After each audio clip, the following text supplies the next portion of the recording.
Okay. Then care lens, care ethics. Next one, care ethics lens, care ethics lens. So this is something called as ethics of care also. What is ethics of care? It's a part of virtue ethics only.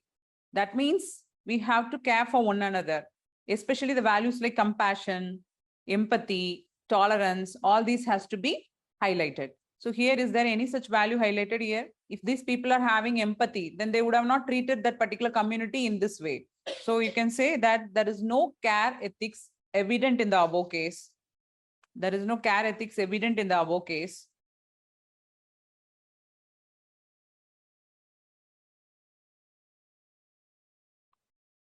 Okay, care ethics evident in the above case. And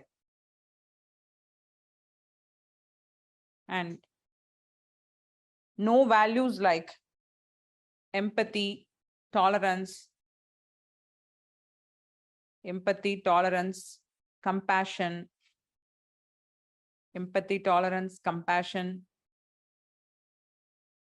like that, etc. Kind, belongingness, brotherhood, all these types of values you can mention, or you put just etc.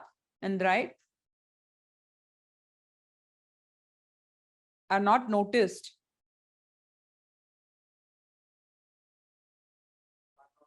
in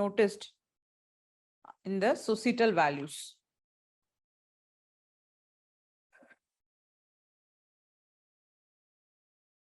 In that particular society, the society values does not carry these things. If it is there, then what they would have done, they would have definitely stopped this practice of treating them like an animal. Okay, so that way you have to write. I have just given the code. Then you have to make it as a sentence. Okay, then what are the ideas you came up with when you're writing the answers?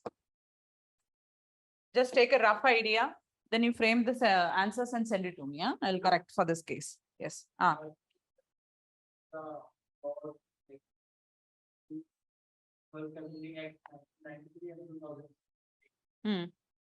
Scavenging, Manual Scavenging Prohibition and Rehabilitation Act. No, 1993 Act, and 2013 it was amended to include. No. Earlier also rehabilitation was there, but what they did to amend the pits, they added some more things like septic tanks, pits. All these has been included in order to expand that manual scavenging definition. So that's what they did.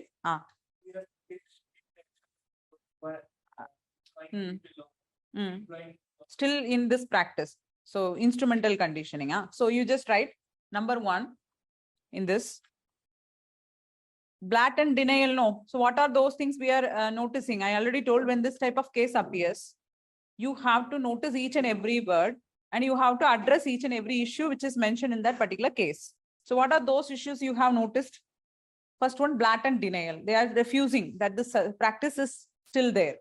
Anna, even though you can notice it, but these people are saying, no, we don't know who is doing it and how it is happening. So this kind of mentality, you have to change that first. So you just write blatant denial of the practice, the first point. Blatant denial of practice and lack of effort in social inclusion, and lack of effort in social inclusion. Denial. Blatant, BLATANT.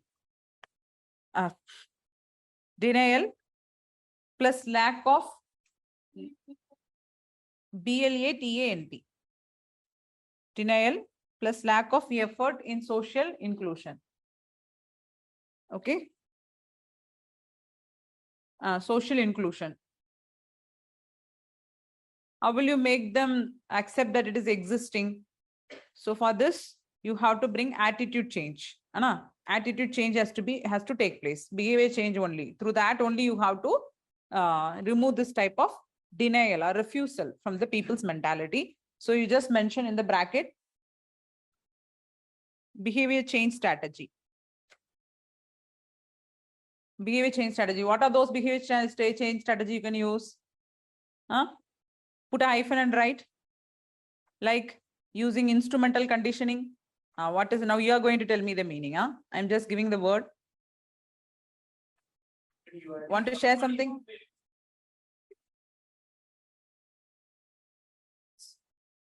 Okay, instrumental conditioning, comma, role play procedure.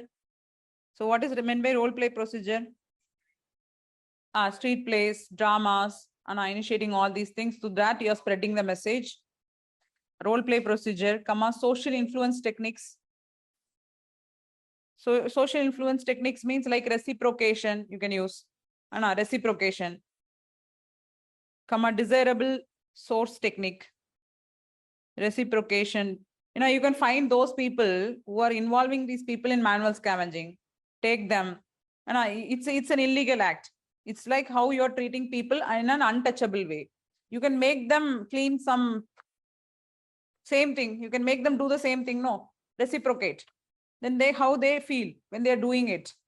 So then this kind of mentality will then change. Okay, fine. I cannot even go inside because I was not able to take out the smell of that particular area.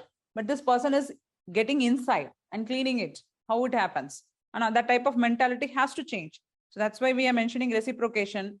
Then desirable sources, desirable source technique, desirable source technique. Okay. Then developing empathy, empathy development. That means developing emotional intelligence in the people. So they have to use emotions at certain places. Here it is lagging completely. They doesn't want to understand the other people's problem. So they are lacking empathy. So you are going to develop all those things. Second. Incomplete rehabilitation, that has to be addressed. So second issue, incomplete rehabilitation. What can you do? What are the measures you can bring? Any innovative ideas? Awas Yojana. What is that? Awas means houses or something, no? Construction of houses. Okay. But this is not specifically for Safai Karmacharis, no? For okay, skill development. Yes, you can give skill development to these people. First of all, you have to bring them out of why there is no rehabilitation. What they're doing, they're trying to stop this practice. They're making the people to end this practice, but they're not providing any alternate employment to them. That is, then if it is done, only complete prohibition can take place. Otherwise, they will again come back into the same job because they have to eat. They don't have money. So they can earn money only through this way, because the society has made them to do only these kinds of jobs. They have allotted these kinds of jobs to these people. So they will not provide any other jobs to these people, and they will not allow them to escape this also. So what you have to do, first of all, you have to change the mentality of the people, make them understand. So perceived behavioral control you can use here. They are thinking that they are accepting it for a very long time. Even though whatever you speak, they are not ready to control their behavior. Because why? It has been imbibed inside them. It has been made part of them. Okay, so you can use that word also. It's open or something, door? No, students coming and walking here and there. You can write one more point. Please mention the SRMS. What is that? Alternate employment scheme it is. Mention that. Self-employment scheme for rehabilitation of manual scavengers. That is SRMS scheme. It is there already. Self-employment scheme for rehabilitation of manual scavengers. Why? What we do here? We provide one-time cash assistance to them. Okay. I hope around 40,000 or something. Then what they can do this, they can get this, they can invest in some business, and then they can move on from this particular work. I don't know how well it is going to work, but this is how they have formulated this scheme. Okay, you can mention that scheme, SRMS. This is one and only scheme which is there. That is why it has to be strengthened. We have to widen again. We have to bring in more number of schemes in order to rehabilitate these types of people. Then put comma, you write National Safai Karmachari Finance Development Corporation is there. It's a body. You know that? No. Just write and keep National Safai Karmachari Finance Development Corporation. National Safai Karmachari Finance Development Corporation. So these people are responsible for providing financial assistance. Development Corporation along with the SHG. And bank linked SHG, we said no. So the Grameen banks, along with the SHGs, they will provide financial assistance to these people in order to rehabilitate them completely from the work which they are doing. She has come in express train. Shall we change the class timing a bit? Because it's very cold in the morning, 9:30. No. Or we'll make it as 2.5 hour class.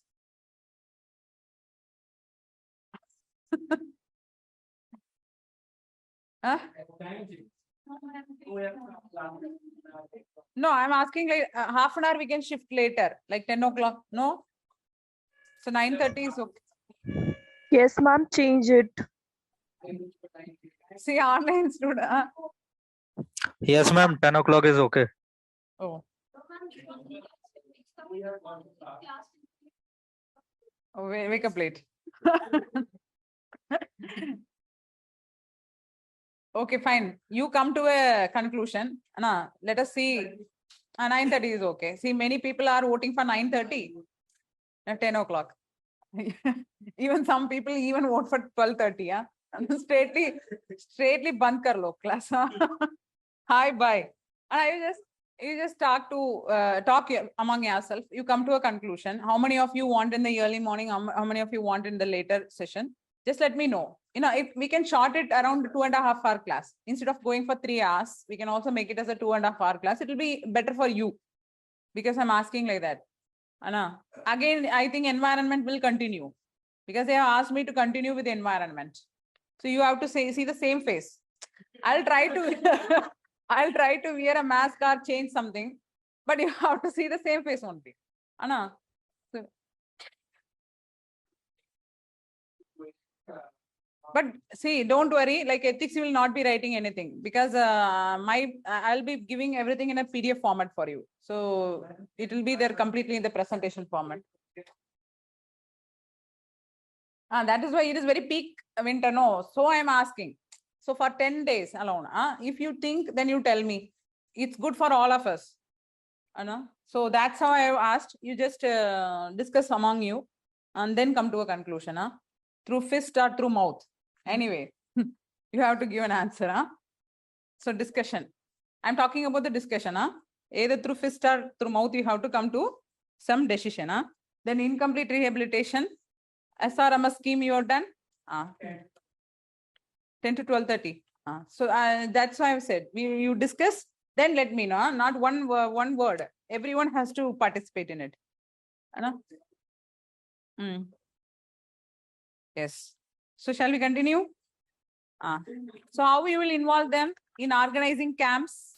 In organizing camps and bringing them some, making them to do some programs for these people. Make them aware that what they are lagging, why they are behaving like this. The people the person who is accepting this job has to be changed. No, first of all, his attitude has to be changed. Then who has to take care of this? All those people who are going to provide finance has to create awareness to them. See, this is not the only option in your life. This is not the only job you can do. You leave it and walk away. We are here to help you. We will provide you finance. We will support you in this manner. It is good for your future generations. Even your family itself is getting infected because of the diseases which you contract. And when you go and touch those unhygienic places, as we have said, a lot of health problems they are facing. Even though there is a regular vaccination process which is going on for these people, those people who are employed by the government will get this in the regular routine. But those who are employed by people who are already segregated and asked to do this job, how come they will afford to inject in the regular routine? So all these are happening. So you can mention that awareness program can be conducted with these people, SHGs, bank linked, and in NSFDC, that is National Safai Karmachari Finance Development Corporation. All these people can organize camp. Organize camp to invite the target groups for mobilization of target groups and in order to make them understand about the government schemes which is available for the rehabilitation. So the rights has to be taught to them. Okay. Then little or no effort in psychologically liberating manual scavengers. That is another issue, no? So how will you tackle this? Little or no effort in psychologically liberating manual scavengers. So what are the theories you can use here? Put a hyphen and write. This is not the entire answer. I'm giving you some core ideas for you. You are going to make it as an answer. No effort in psychologically liberating manual scavengers. Psychologically liberating manual scavengers. Put a hyphen and write. Self-perception theory. Self-perception theory. And make them understand through the way they behave. Make them understand this is not how the other people are behaving. Why are you taking these kinds of jobs? This can be made them to understand. Then social influence techniques. Again, social influence techniques. Desirable, using desirable sources.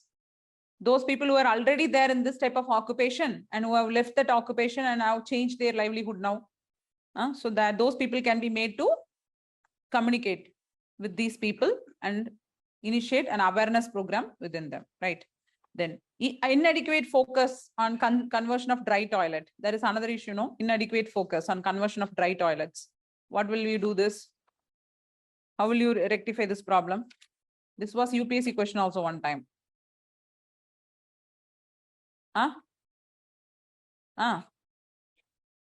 No need of schemes and all. There are a lot of technologies and techniques which has been improved. You have to implement it. Safety gears, improving the safety gear mechanisms, and eco-send toilet, bio toilet. Mention all those things. This was asked as UPSC question also. No, bio toilet was your UPSC question one time. So where can you find bio toilet? In trains. Have you ever noticed that? So there is a digester tank. And this railways we are using nowadays, we are also using in the public toilets also. Then and there they have implemented this scheme. So if it is so, then that entire, there is no necessary for cleaning this. Okay, so the tank where the septic tank has been cleaned by these people, no, they don't use proper mechanisms or technologies has not been improved in order to clean these types of tanks and all, sewers, everything. So still that is the problem. We are employing people. No way there is completely, we can do it using machines. In India, no such technology is available. Only humans are doing it. We cannot deny that. Everywhere it is existing, except in the very well-planned city. Again, it is going to, if it is not discharged in the proper way, again, it is going to end up in a place where the people is going to clean it again. So this is how it is happening. In India, there is no proper mechanism for it. So we have to put more effort for research and development and have to bring out more technologies to rectify this problem. Okay, so you can mention about the thing which is existing now, at least the bio toilet, eco-send toilets, instead of going for dry toilets. Okay, right? So this is the case we have discussed, and we have completed a 6th unit yesterday. 7th unit is pending, no? So what is your 7th unit? Probity.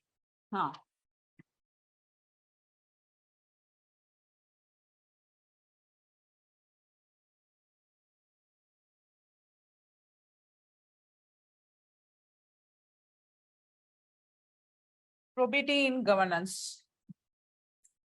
What is probity?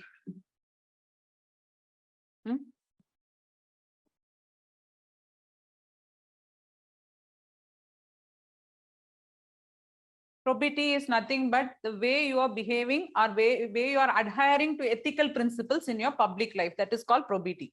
Okay. So if I want to say probity and ethics are more or less a similar term we are using, but we cannot, instead of saying ethics in governance, we are saying probity in governance. That means adhering to ethical principles in your public life. That is probity. So you can just take a formula like this. Probity is equal to probity in governance. No, instead of probity in governance, you write probity is equal to, okay, adhering to moral principles,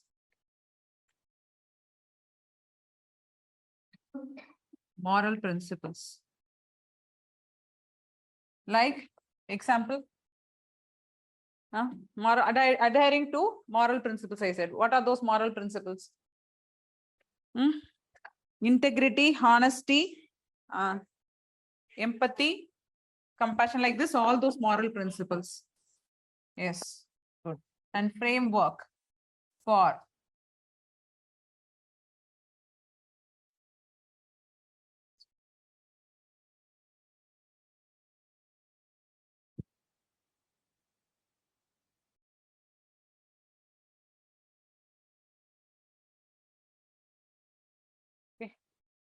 Framework for holding the public functionaries accountable. So I have written shortly. That means the framework for holding the public functionaries accountable for their acts of what? Omission and acts of commission, both. Okay. You know already this phrase, no? Acts of omission and acts of commission, both. So it's probity is simply ethics in governance. That means adhering to ethical principles in governance. And that means adhering to the moral principle. Not only there we stop, but we are also holding them accountable for their acts of commission and acts of omission. So this we called as probity. And you, draw this diagram. This is important. The conduct of public functionaries will be checked in probity. That means we are going to check. Have you done this? This is a formula, okay? They're asking probity. One time they asked for 2 mark also. What is probity in governance? I think last year only. Then and there in between the question, for 10 mark question, they will be asking us a small question within 10 mark question. Then if you want to write, you can just write this as a formula. The formula pattern, you can write it. You can also expand and write this. Framework for holding the public functionaries accountable for their acts of commission and acts of omission. That is called as the probity in public life. Okay. So once this is done, let me know. We'll draw another diagram. So how we are going to ensure probity? The conduct of public functionaries. We are going to check the probity through the conduct of public functionaries. Okay. Public functionaries. We are going to check whether they are following ethical principles or not in the way they are behaving. No. So that's how the probity is ensured. So how a person with high probity will behave, that only we are going to draw now. So put boxes like this side. Number 1, 2, 4 boxes you have to.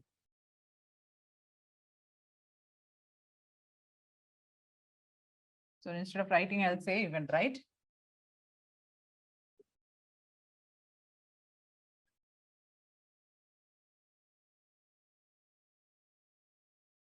So why we need probity, and a person with high probity, how they will behave, all this we are going to give in this diagram. Okay. So it's like some parcels, no? 1, 2, 3, 4. Right? What for number box 1? Adherence to key principles. Like adherence. This means adherence to principles. Okay. Adherence to key principles. Like integrity, honesty,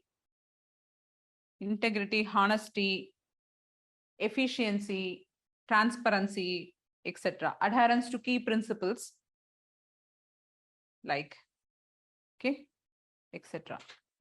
Second box.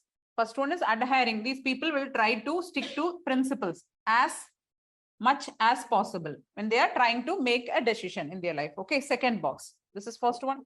The second one you write codifying ethical norms. Codifying ethical norms. Okay, ethical norms.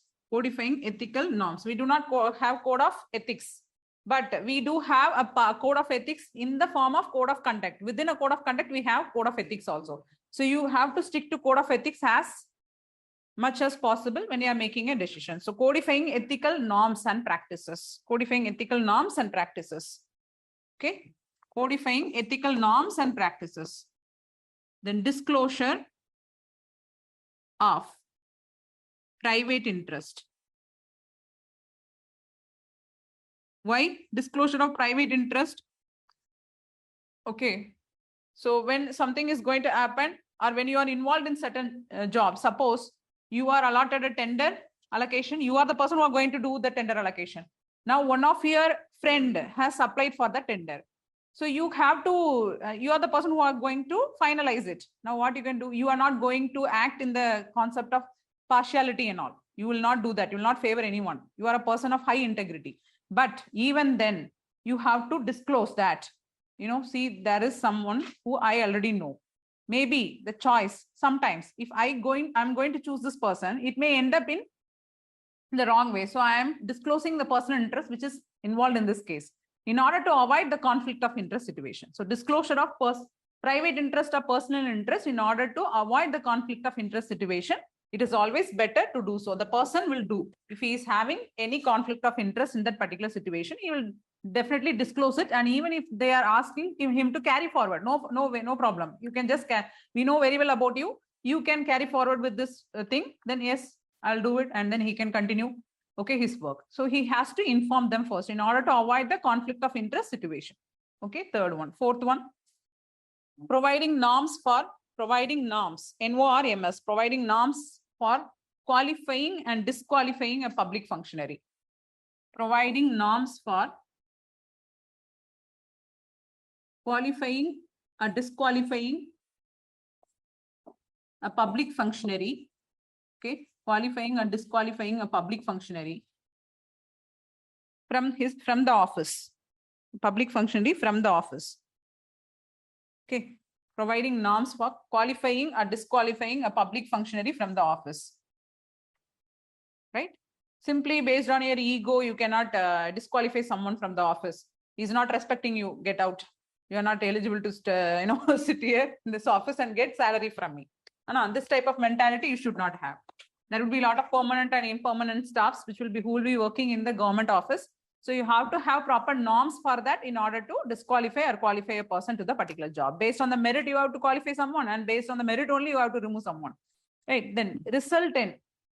So this, if a person is having these types of characters, then the probity is ensured. So what we can write, result in public.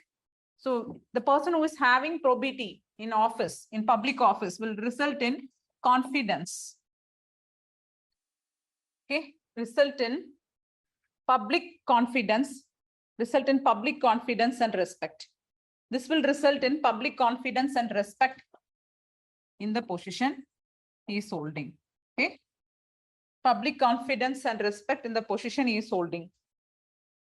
And this will also increase credibility of the public office. Respect in the position he is holding, and this will also increase the credibility of public office. That is why we are expecting a person to have probity. Okay, probity in his official duty. Ethical principles to be followed in his official work. Right? So have we done this diagram? So only diagrams will be taken. This is a small topic. Probity means we have taken the definition. So how a probity can be ensured? These are some of the examples we can say that a person having a probity principle in his life, public life, and he behaves in this manner. If he behaves in this manner, then what happened?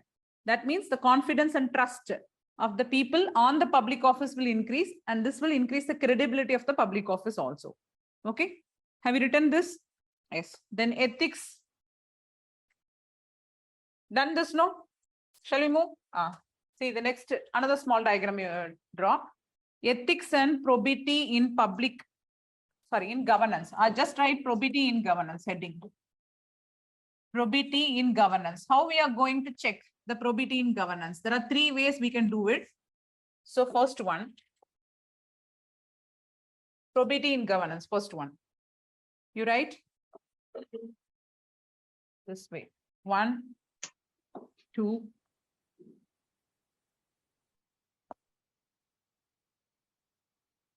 Postcard, no? It's like postcard, sending letter somebody. The first one, ecosystem of ethics. Here you can write ecosystem of ethics.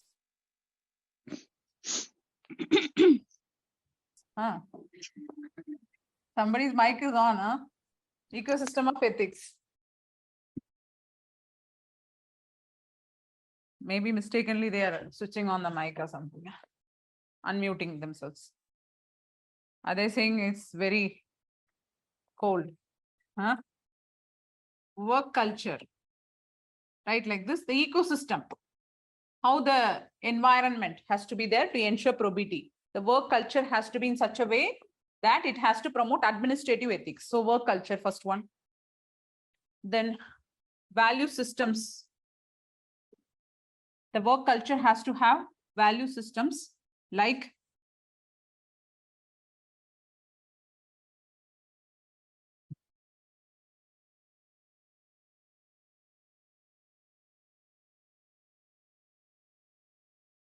put ... no need to write all values. Okay, value systems.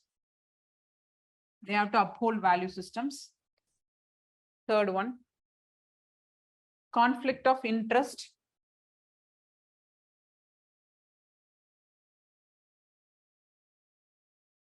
Has to be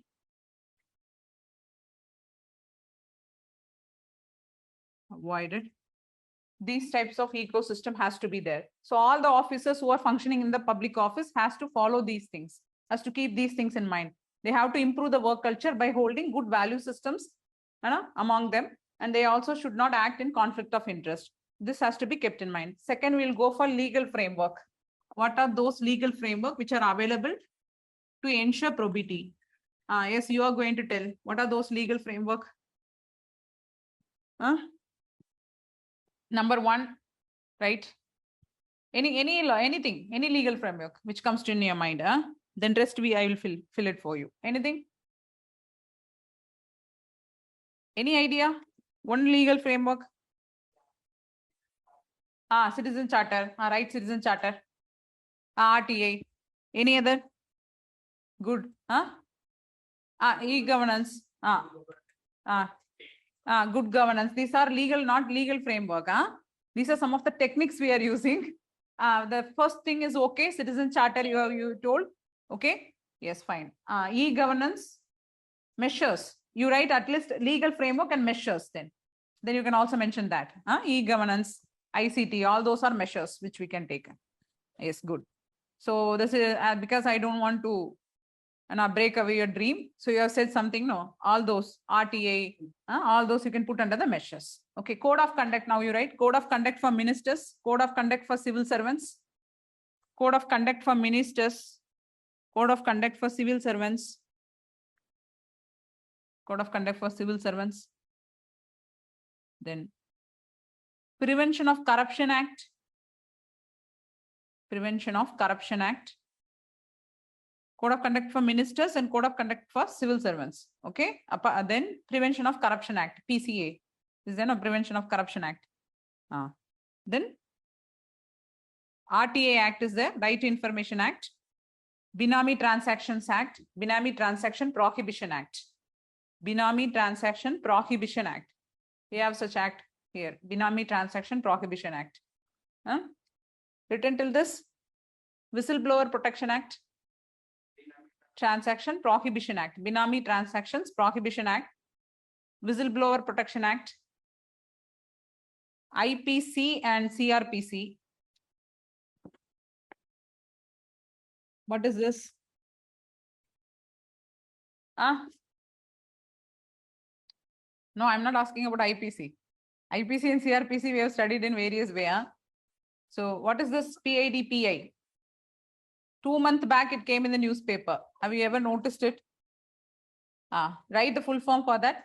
Public interest disclosure, public interest disclosure and protection of. Public interest disclosure and protection of informers, protection of informers, protection of informers resolution. Okay. PIDPI. This is a resolution which was recently passed. Public interest disclosure and protection of informers resolution. Protection of informers resolution. So this resolution gives power to CVC. Down we are going to talk about the institutional framework. This third box is about institutional frameworks, institutions.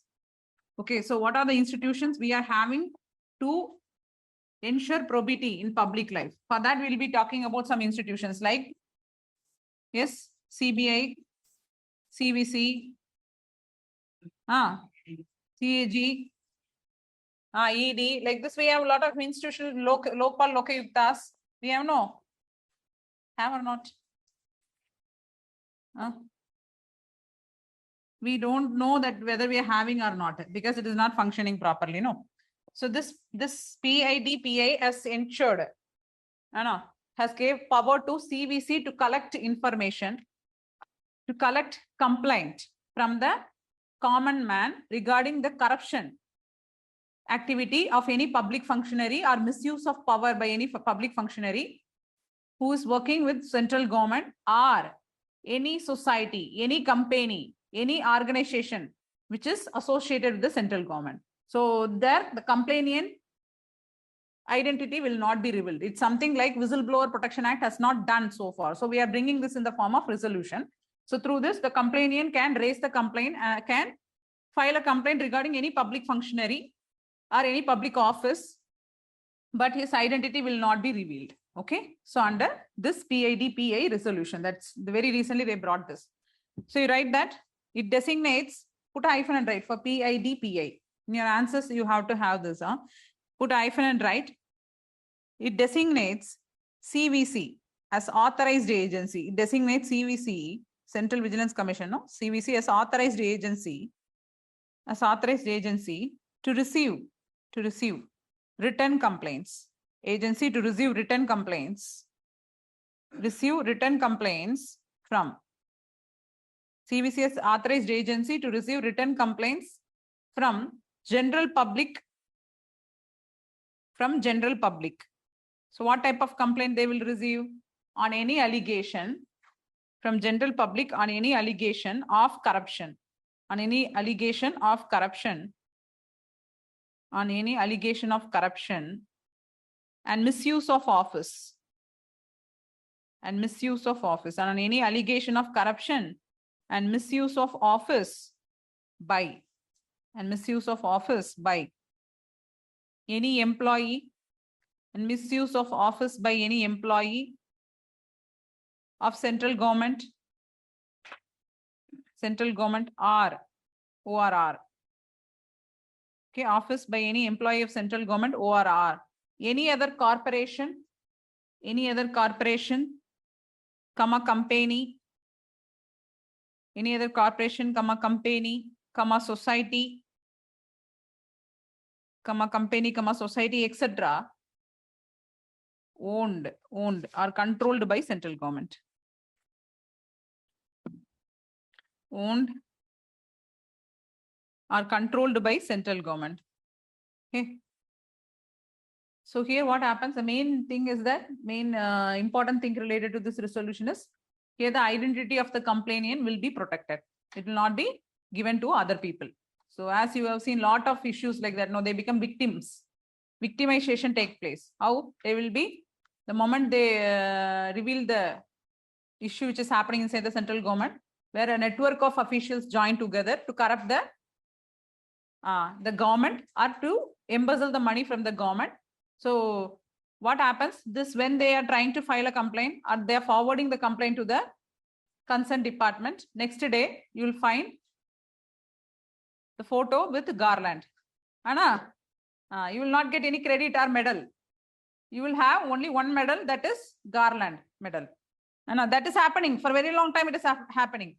So even in NHA issue, you would have known the very big issue which happened in India, where the issue was led to know to the engineer who worked in NHA. There was some corruption activity which went on. So he revealed this issue. He blow the whistle. He informed to the PMO. We don't know who has revealed his identity outside. See, imagine PMO is the last mile identity, last mile protection. No, instead he has not blow the whistle to superior, immediate superior. He has directly went to the PMO office, but his identity got revealed, and next day he was killed in an accident. And this and all is happening. So that's why we are saying that, the identity should not be revealed. Then how the people will come forward to blow the whistle? How honesty can be ensured in the service? No? So above all, your life is important. No? Huh? Life and wife are important. If we go, what happens to the child? What happens to the home? This type of thinking is coming in the mind of the public functionary, no? So then concept of public service. So probity is this. This is probity. Following, adhering to ethical principles in your public office. Concept of public service. The entire unit revolves around this only. The public service. Okay. So what is public service? Public service means delivery of goods and services by public functionaries. Simple way, if I want to say, I can say the delivery of goods and services by public functionaries. Okay, public functionaries to the public. Okay, public functionaries to the public and upholding the interest of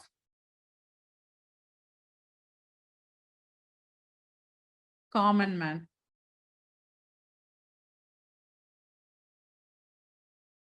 Or promoting common good.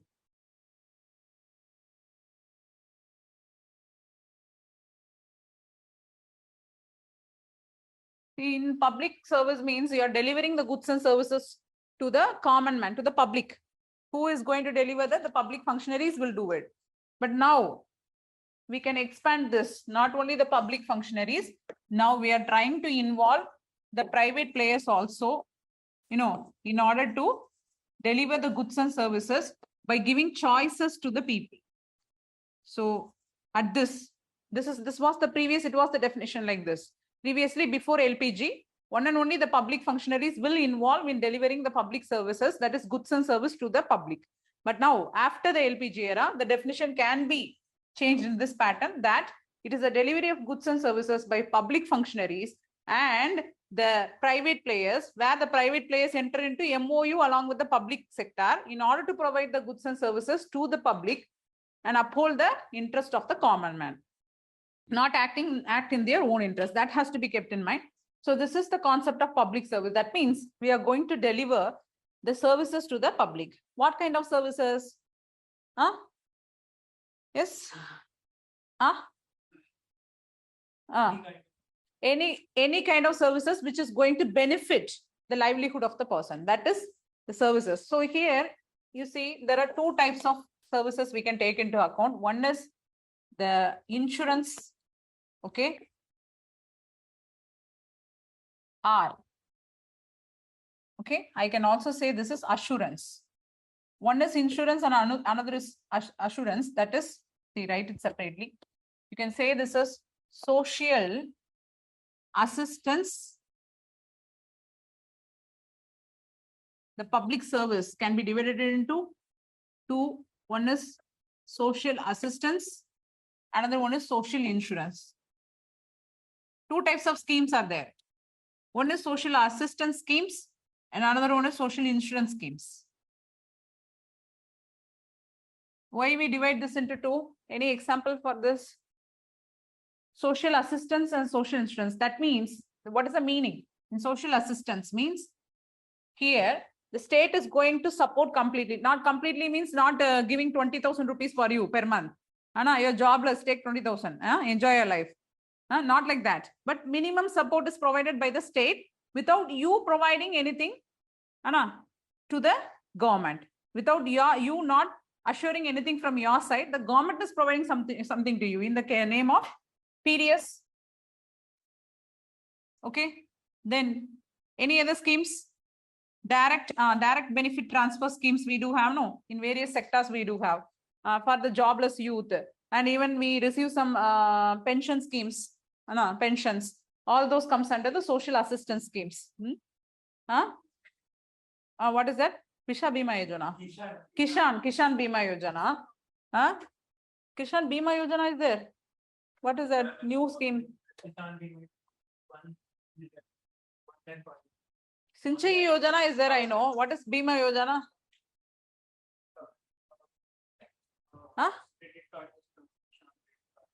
Credit card or soil card or something. Credit card. Okay. Kisan credit card. Yeah. KCC it is. So that is called as Bima Yojana. Social insurance schemes. You come to this. So there are some insurance schemes. Yes, enough. Insurance schemes. Give some examples for insurance schemes. LIC. So write the schemes. Ayushman Bharat. Please write it. Atal Pension Yojana. Very good. Atal Pension Yojana. Write that. Atal Pension Yojana. Please. LIC and all, please don't mention there. Atal Pension Yojana. Any other thing? Have you not enrolled in all these schemes? Jiva Jyoti Bima Yojana. Yes, right. The Jiva Jyoti Bima Yojana. So then PM Suraksha Bima Yojana. Suraksha. Anna, it is there, no? Suraksha Bima Yojana.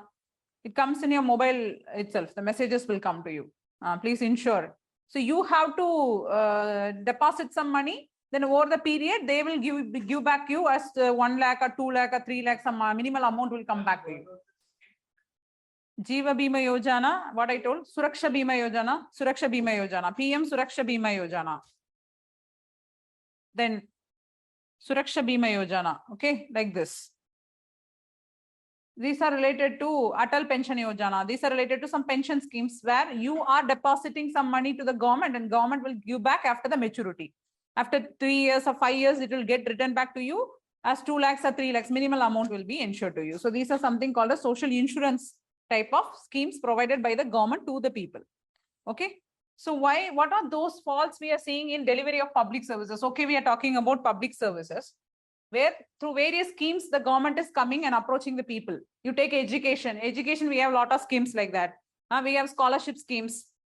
We have already from the GDP in to the education sector and health sector, we are committing a less amount. India is committing very less amount. Health sector, how much money they are spending? 4% of GDP. Please check. Less than 2% we are spending. That is why the out-of-pocket expenditure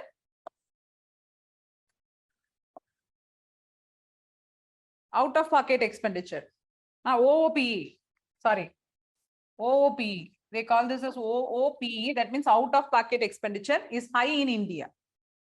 We are spending, the person who's earning his monthly salary, he's spending for his diseases. The family, so everybody, if they are going to hospital, he has to spend from his pocket only.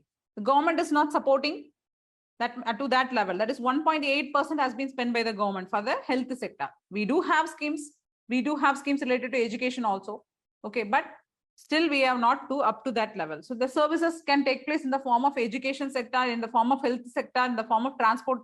Okay, anyway, where the people is going to get welfare from the government. So all these we called as services provided by the government, either in the form of goods or in the form of service, like health. All those are called as services. So what are those issues which are coming to inhibit this goods and services provided by the government? Why we are not able to get that quality services from the government? What are those issues? Lack of infrastructure. That's itself a service only, no? So you just write first point in that, why no services or quality services provided by the government. Okay, services. First one, criminalocracy. Criminalocracy. What is this criminalocracy? Criminal? Louder. See, I am hearing only half word of you. Half I don't hear. That's why I am asking. Criminalization. What criminalization? Public. Criminalocracy means, like autocracy, monocracy, like that we are telling many type of cracies, So criminalocracy means ruled by criminals. Write that. Ruled by criminals. When you are writing an answer, you can use this word. Instead of writing criminalization of politics, you can also mention criminalocracy. Ruled by criminals. Then kleptocracy.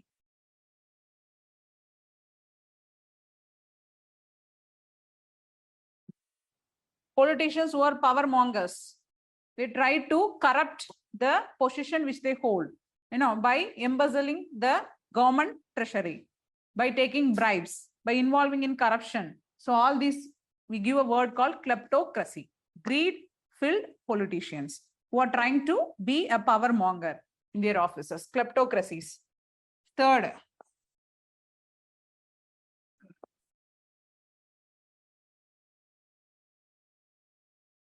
lack of transparency and accountability. Although we do have a lot of schemes, lot of programs, and lot of act which has come to say that there should be transparency and accountability, still we are facing a lot of issues related to transparency and accountability because of the devoid nature of the law, because of the loopholes which are filled in the law, or because of the poor implementation of the law and act which we are already having. You have the framework for ensuring probity, in that we have written all those framework. But what happened to the implementation of those acts? Even in the corruption, anti-corruption act, which we are talking about, even in that there is a provision which is stating that the person who is taking bribe, if you see the person who is going to provide a bribe to the public functionary, if he is going and complaining to the anti-corruption board, then what happens? You will also be arrested for giving bribe. Not only the bribe takers, the bribe givers will also be arrested. Then who will go and complain? So they will say that, okay, fine. You have accepted that you are given a bribe. Now you also should enjoy the punishment. So then, both we are going to arrest. One who has taken the bribe and one who has given the bribe. So the taken the bribe will easily escape. How? Because now comes the culture of middlemen. What they will do here nowadays, the public functionaries will directly not come and say, see, I am so and so, I am Chief Secretary of the State. Give me this 1 crore rupees. I'll settle this program, this project for you. Nobody is going to come and talk to you in that manner. Who is the one who is approaching you? There will be some person. Nowadays, they are fixing a meeting in some public space, in some hotels, booking a room, and there you have to exchange the money. And who comes there? The officer will not come. Some middleman will come. Okay, so even if you're coming to catch him, by the information given by the person who is providing this money, corrupted money, only the middleman will be there. Officer will say, I don't know him. I don't know who is he. He may say my name, but I am not involved into this. So easily he will escape from this. That's why only the bribe giver will be punished through this provision, which was recently added in the Corruption Act, but not the bribe taker. Okay, so these types of loopholes are existing in the act, which is already there with us. Then political pressures. You can also mention that political pressures. Unnecessarily troubling the administrators in delivering the services. Political pressures. Okay, carelessness. Carelessness. Mention that also. Carelessness. What is carelessness? Carelessness. Just careless in delivering your services. Insensitivity nature. Add that insensitivity. Not empathetic enough to understand the people's problem. To understand the needs of the people. Just simply lethargically doing your work and involving in a lot of red tapeism. Because this type of mentality is existing among the public officers, except a few. Others think that we are in public office. Why we have to do it immediately when people ask? Let them wait. They have this mentality. Have you ever interacted with these types of people? Some will be very good. Some want to do something for the people. That is why they have opted for this job, public office. But some others, no. You have to meet him several times. Then only you will get impressed. Okay, fine. Very happy. Whenever people come and request to him, no, it's like a addiction to them.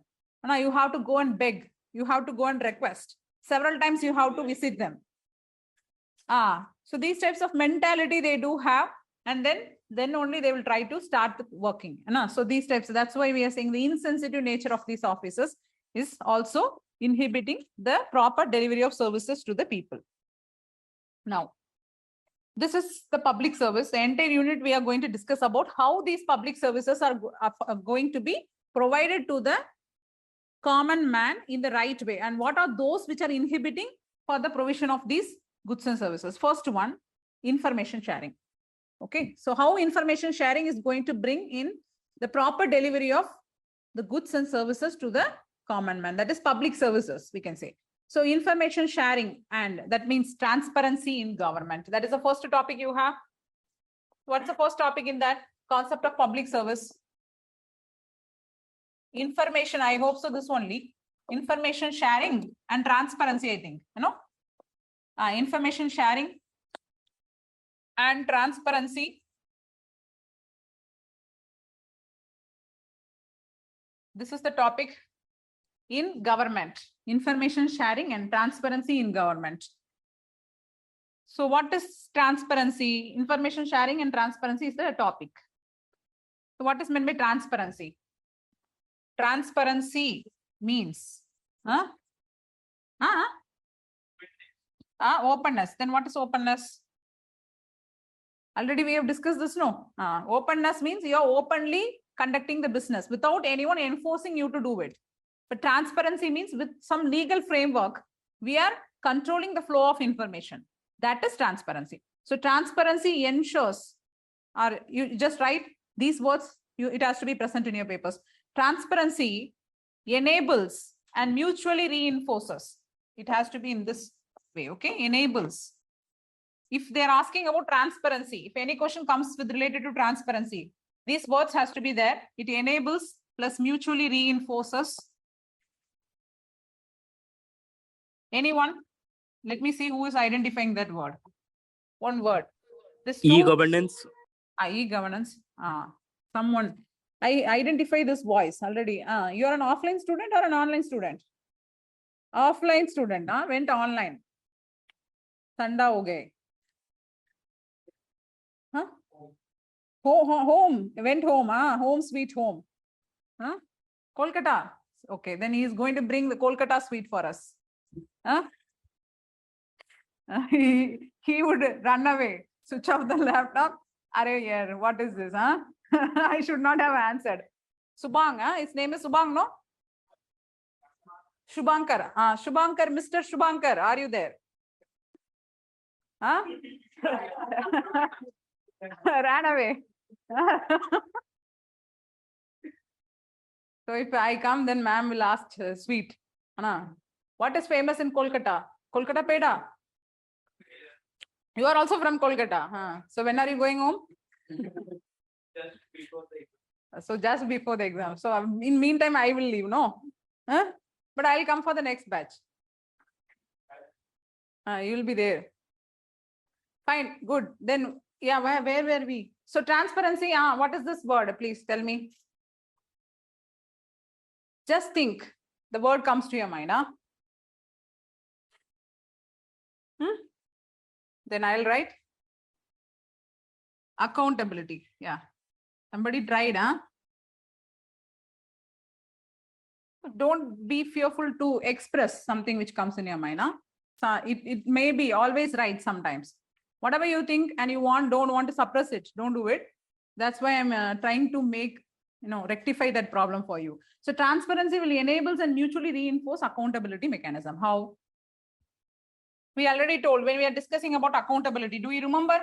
Accountability cannot be ensured without transparency. That is without information, without you know what is happening, without your knowing what is there, without any information. How can you ensure accountability? How can you hold someone accountable? Without knowing what he is doing. He's holding all the information. How will you know he is doing this thing?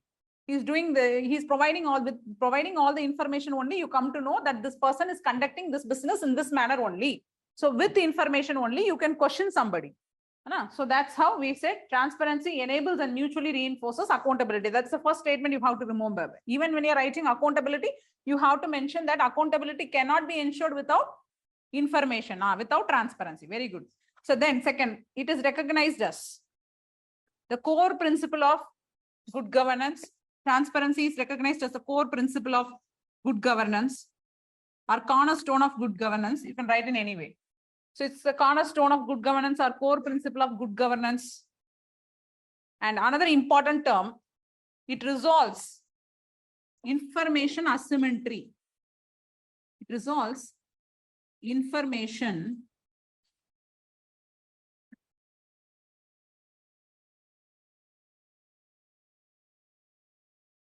asymmetry. Asymmetry. What is called as information asymmetry? ASYMMETRY.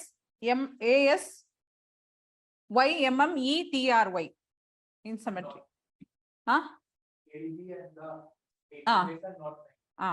Okay. So that means in asymmetry means one side. See, there will be both sides. One will receive the information, one is providing the information. The information, if it is not reaching properly to the side which is to be provided, there will be imbalance in information. That we call as information asymmetry. In the bracket, you write imbalance of information available. Okay. Imbalance of information available. Imbalance of information available, comma. Imbalance in information available. That is called information asymmetry. So you may think what is there in this? This is the main culprit of everything. So in India, we do have a lot of information asymmetry because lot of information are withholded by the government. Withholded by the government and not given to the public. We doesn't know what is happening inside the government in most of the time. We just simply know only the framework, we can say, the skeleton work of the government. That's why we call outwork of the government. So you can write that imbalance in information provided, comma, the side with more information, the side with more information enjoys more information, the side with more information enjoys a competitive advantage. The side with more information enjoys a competitive advantage over the other party.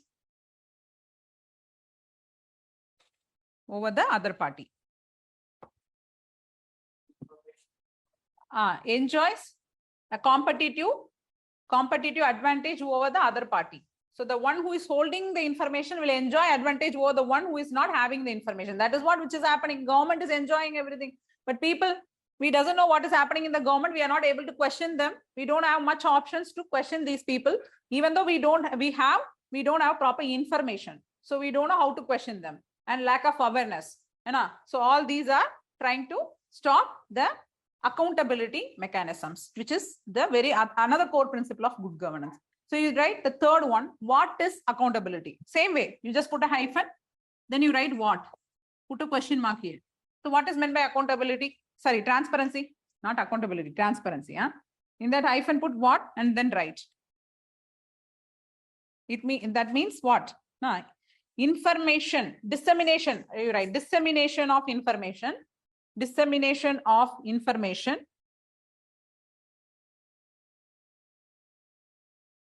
Information in regular and timely manner.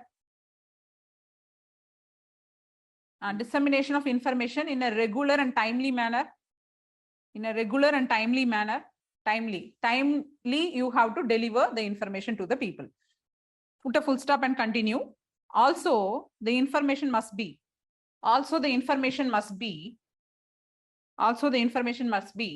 freely accessed. Also, the information must be freely accessed, comma, relevant. The information must be freely accessed, comma. Also, the information must be freely accessed, comma, relevant, comma, accurate and complete. Relevant, comma, accurate and complete. You are asking one question and they are giving totally a different answer. You are asking what's your dog's name and they are telling their name. So that is how they are functioning. You ask some question, they will give some other answer for you. Okay, so as I told in PM Cares Fund, they asked you just reveal the functioning of this PM Care Fund. They told, see, it is a society. It is not a public fund. So what you asked, what they asked, what you are replying. And again, then you said, you just go and verify the site. Every information is there. That's something like that. Okay. So relevant and accurate and complete information has to be provided. Now take break.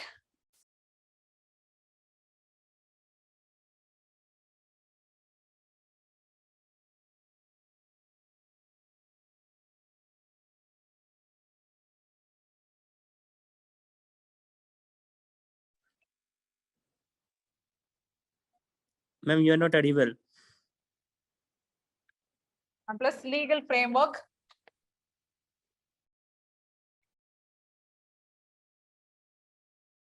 To regulate and control the flow of information. So this is a formula you can have for transparency.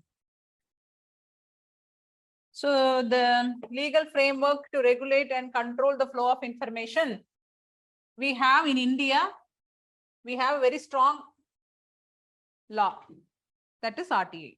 Okay. So transparency involves two things. One is the release of information. The information has to be released. That is transparency. Second, the legal framework, the law, rules and regulations which a country has to regulate and control that flow of information. So that is also transparency. That means in simple way, you can also write regulations to enable transparency. Okay. That means this is something We can say as regulations to enable transparency.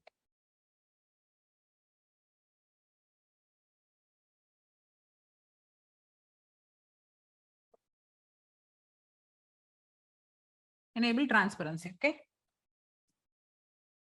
So now write the advantages of transparency. So this is something like a formula you can write and keep. That means transparency means you have to have the information. The government has to provide the information. If you are asking for information, it has to be provided. And for asking the information, there should be some machinery we should possess. We should have. That is the legal framework. Okay. There are regulations to ensure the transparency. Right. Then now advantages you write. Advantages of transparency. In India, what type of act is promoting transparency? Right to Information Act, 2005. Any idea about RTA Act?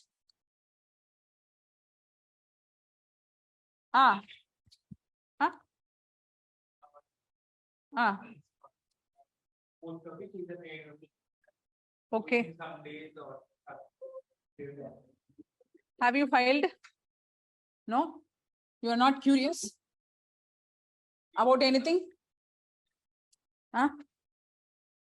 Fine. Now, take down the advantages.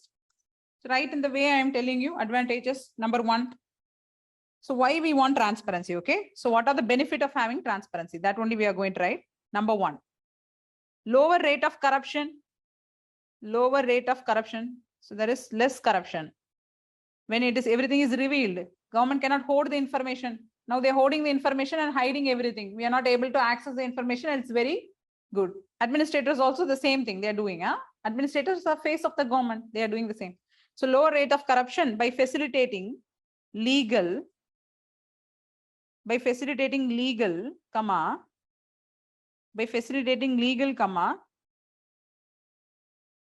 administrative mechanisms, of punishment. By facilitating legal, administrative mechanisms of punishment. See, 1 year I will use one note. I'm not saying note which I write.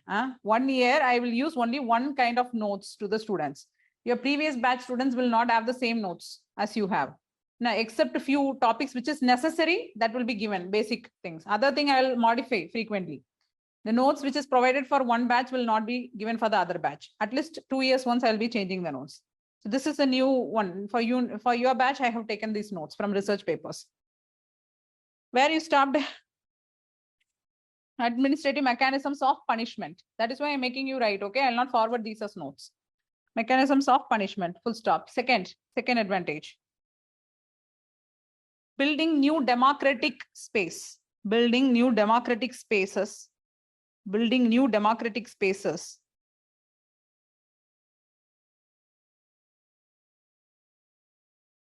Building new democratic spaces for citizen engagement. For citizen engagement. Building new democratic spaces for citizen engagement. Reduces information asymmetry. Reduces information asymmetry. Information asymmetry. And strengthens, reduces asymmetry and strengthens accountability. Reduces information asymmetry and strengthens accountability. The next point, protection of individuals' rights. Protection of individuals' rights and facilitation. Protection of individuals' rights and facilitation. Individuals' rights and facilitation of the individual's involvement. Protection of individuals' rights and facilitation of the individual's involvement and facilitation of the individual's involvement in governance. Okay. So protection of individual rights and facilitation of individuals' involvement in governance. Next. Involvement in governance. Empowering local voices. Empowering local voices. Empowering local voices. Transparent governance. Transparent governance. Transparent governance may create, transparent governance may create greater public trust. Transparent governance may create greater public trust Governance may create greater public trust and legitimacy in government actions. Greater public trust and legitimacy in government actions. Government actions. Next point. It increases institutional responsiveness. It increases institutional responsiveness. It increases institutional responsiveness and better budget utilization. It increases institutional responsiveness, responsive nature of the institution, of the government functionaries, government bodies. So it increases institutional responsiveness and better budget utilization and better budget utilization, and better delivery of services, better budget utilization and better delivery of services. Okay, so have you done this? Now, over. So these are some of the advantages we can say. Then in India, what we have for information, getting information, what act we do have? RTA Act. No, when it was passed. So now I'm going to ask some information. You just tell me, or you can write and keep related to the RTA Act. Okay. So this right to information, before forming as an act itself, there was a case which was dealt by Supreme Court. What was that case? Raj Narayan versus State of UP. This is the case. In this case, which happened in 1976. You write that case, 1976, Raj Narayan versus State of UP. What is this case about? So in this case only, there is no not important related to this case and all, but in this case, Supreme Court came up with an idea that they said Article 19 of 1. What it is saying? What is in Article 19 of 1? Article 19(1), freedom of speech and expression. That's the right, no. So they said that RTI, the right to information, that is right to know, right to information or right to know, RTK, is something which is implied inside Article 19 of 1. That is how in this case they concluded. In the Raj Narayan versus State of UP case, Supreme Court said that the people does not have the freedom of speech and expression until they know what is happening. So until, without providing the information, they cannot question, they cannot speak freely, they cannot express their opinion freely. How will you generate public opinion? When you are provided with information only, you can generate public opinion. How can you freely speak and freely decide or freely question the government functionaries? Only when you know. So that's how they said that. You write it in the Raj Narayan versus State of UP, that people cannot speak or express themselves. People cannot speak or express themselves unless they know.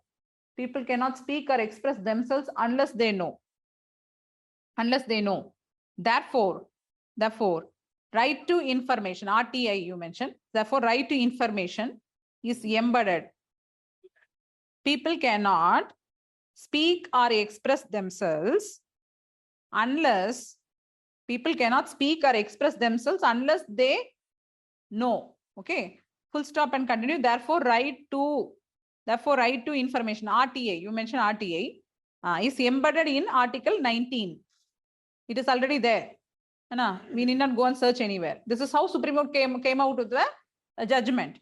From there, we are following that government has to provide information. But this was made legal by framing of the RTA Act in 2005, Right to Information Act 2005. This was formulated in 2005. So what are the character of RTA Act? So you write RTA Act, then next second point number 2. Like this, you have to mention some few points, okay? Then and there we will write. I'll discuss. Very important point, I'll make you to note. So RTA Act 2005, second point in that you mentioned. After this, RTA 2005 was passed. The act was passed in 2005, RTA Act. And we adopted in 2005, okay? It mandates. What is the main aim of this act? It mandates timely response. Timely response to citizen request. Timely response to citizens request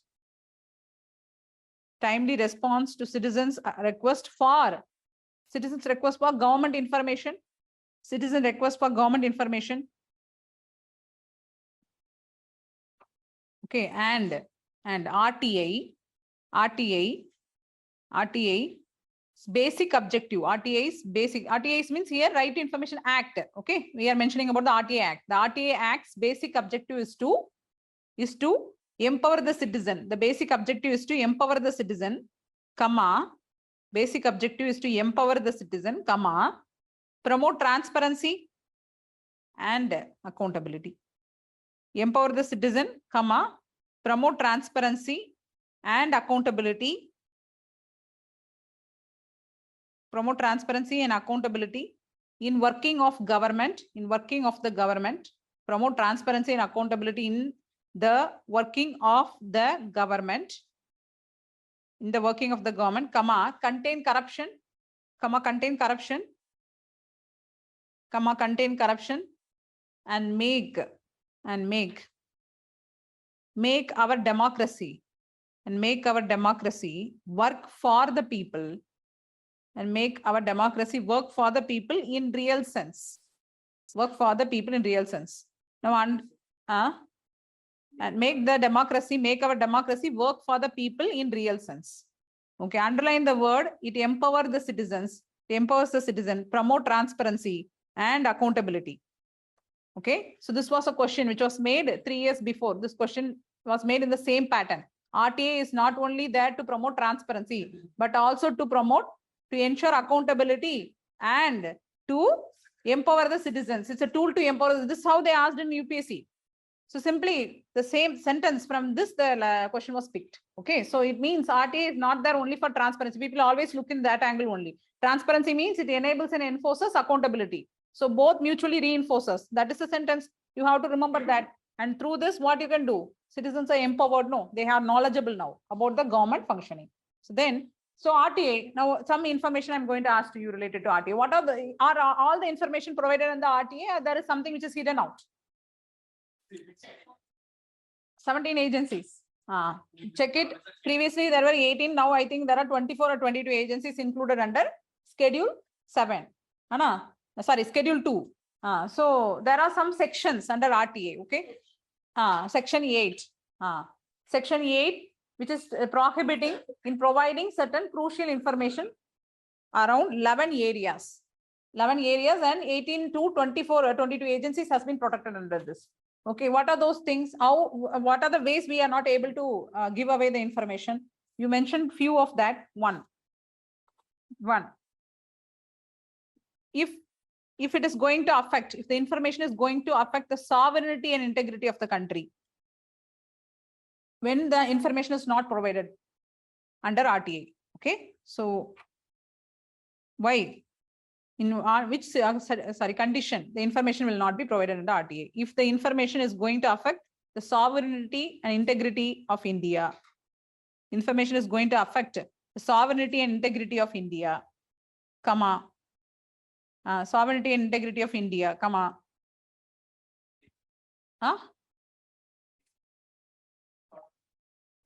first point. Please repeat the first point. Your friends are going to tell. Sovereignty and integrity of our nation. Okay, so the information which you are going to hide, if it is revealed to the public, it will affect the integrity of the country, it will affect the sovereignty of the country, autonomy of the country, it will affect the stability and security of the country. In that way, that information will not be revealed. Okay, second, these are the main 3 areas. Okay, that's why I'm giving you the second one. If the information has been forbidden, to be shared, if the information has been forbidden to be shared, by any court of law, to be shared by any court of law. If the information has been forbidden to be shared by any court of law. Okay, by any court of law. Say third. If it affects the scientific and economic interest, strategic, scientific and economic interest of the country. It affects the strategic, there is some principle called geostrategy. No, in IR you would study this geopolitics and geostrategy, with which we are going to form the foreign policy also. So the strategic location of the country should not get affected. For that purpose, the information will not be revealed. The military camps, where and all it is. Strategy, What I told? Scientific and economic interest of the country. Economic interest of the country. Okay, it should not affect the economy of the country also. Then next, fourth one. If the information is received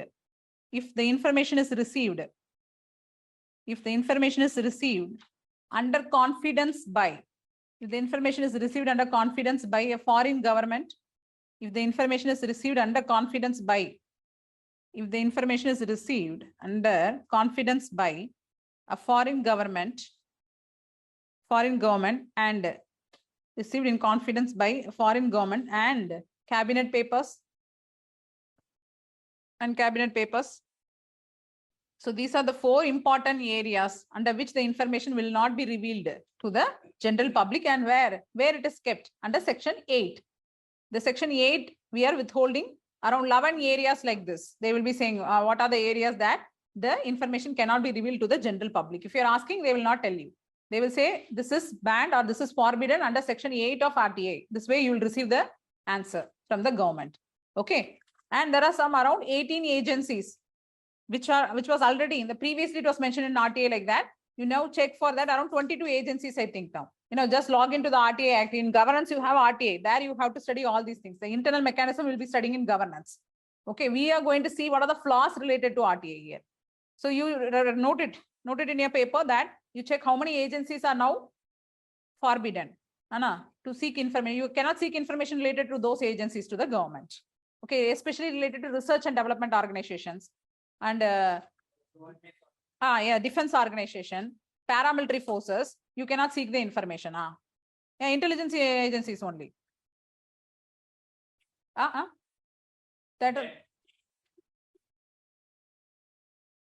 Many main are the intelligence agencies only.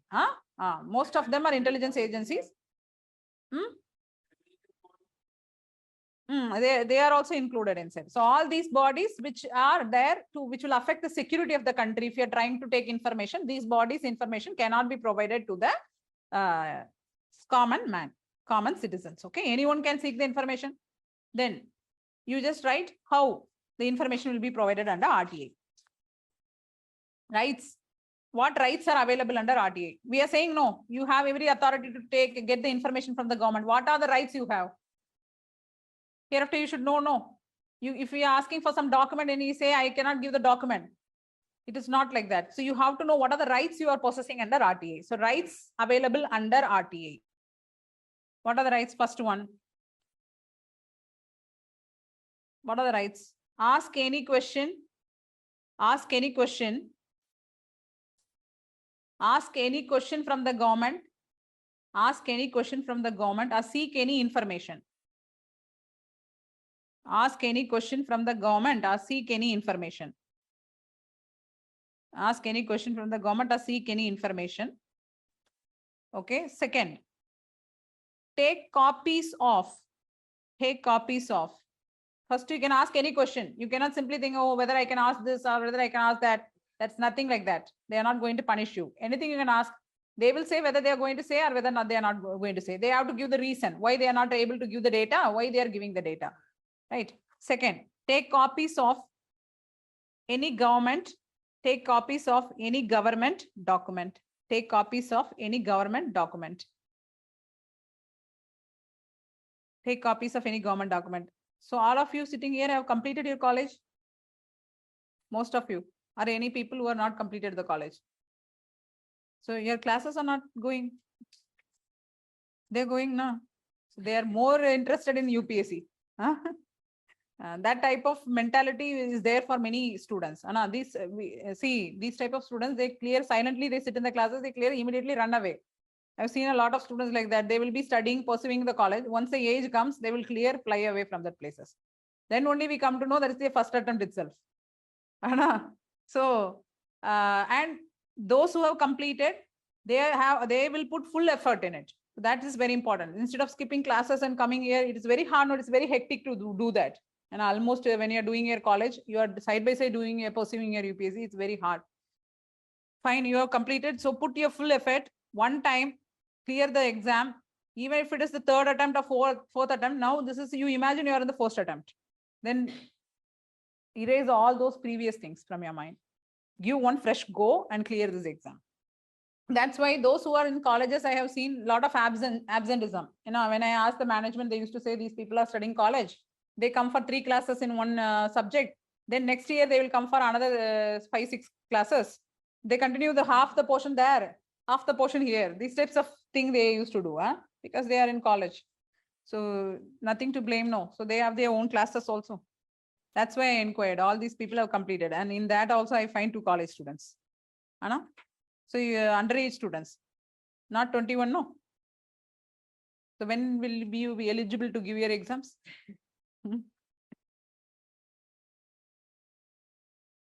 Next year. Very good. Right. So I thought she is a school student, first of all. Anna, then she used to come very silently. She used to sit there. She never talks. Then that's why I asked you today. So is there any college student? Yes. Then continue.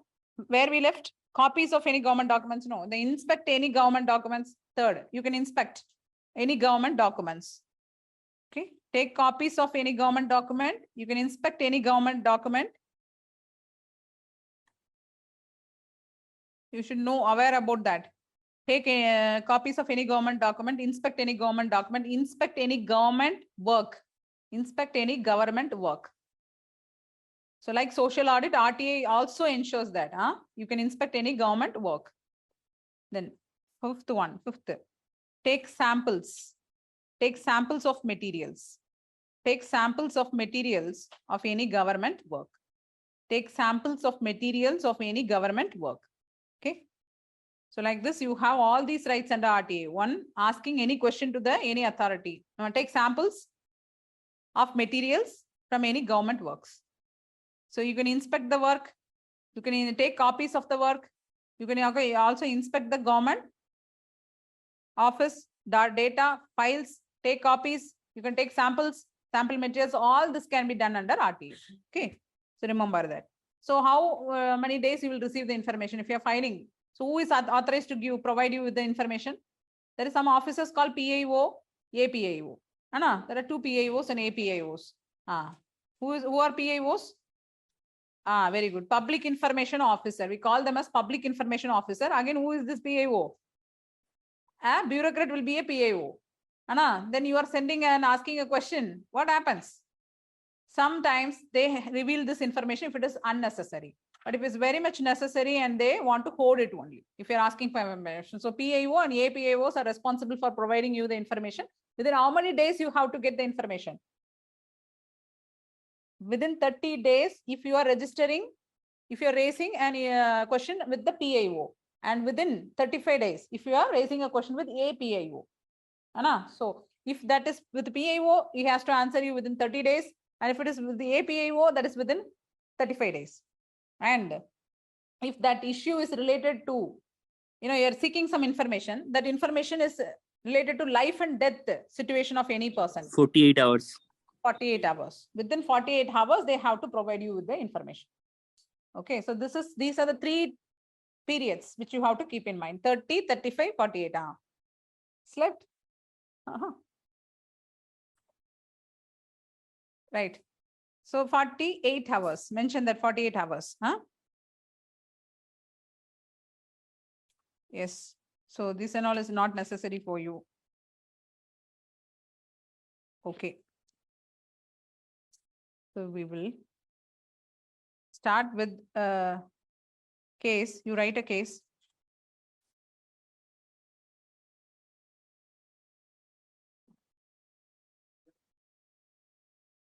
A case. Then at last we will handle the Official Secrets Act and the provision section 22 and section 8. I will ask you to note that also, because you have to know that what are the acts which are going to supersede RTA. Is there any act which can supersede RTA, or there are no acts which can supersede the RTA provisions? That we will do in the final section. Now you write a case study, okay? You give a number for it.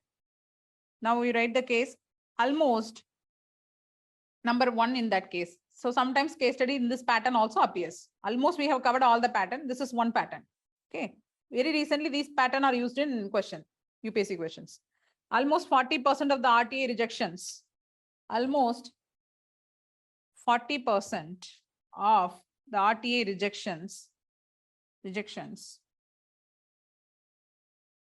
40% of the RTA rejections did not include any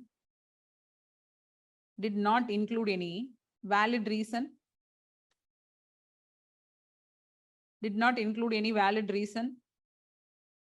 as they did not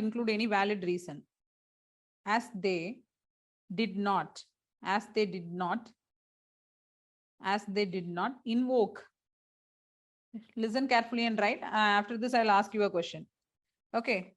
Did not invoke one of the permissible, as they did not invoke one of the permissible exemption. Did not invoke one of the permissible exemption clauses. One of the permissible exemption clauses in the RTA. One of the permissible exemption classes in the RTA. In the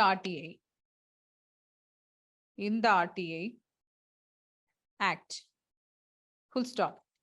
These rejections are, full stop. These rejections are classified under. These rejections are classified under. These rejections are classified under the others. Others you put in single quotation, okay? Others category. These rejections are classified under the others category in the CIC data. Others category, others inside single quotation, OTHERS, others category in the CIC data.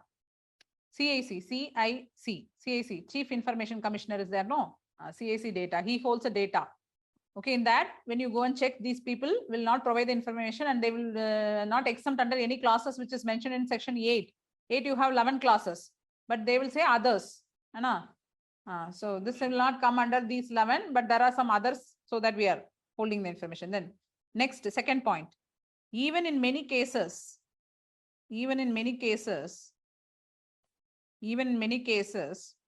RTA applicant,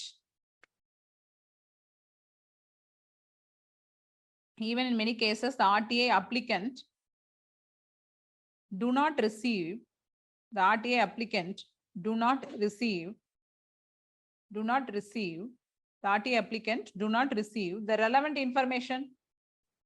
relevant information from the public authority. The RTA applicant do not receive the relevant information from the public authority. Do you remember in the initial stage we told that transparency means we have to provide relevant information, accurate and information, and also relevant information, timely information, and regular information it has to be. You have to reveal that. But here it is not happening due to failure of maintenance of required data, due to failure of maintenance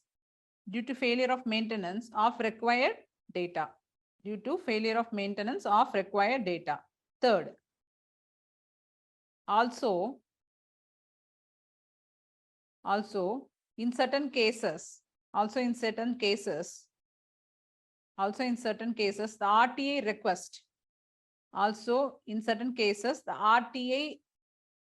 request, or you put a slash and write query, RTA query. Yeah?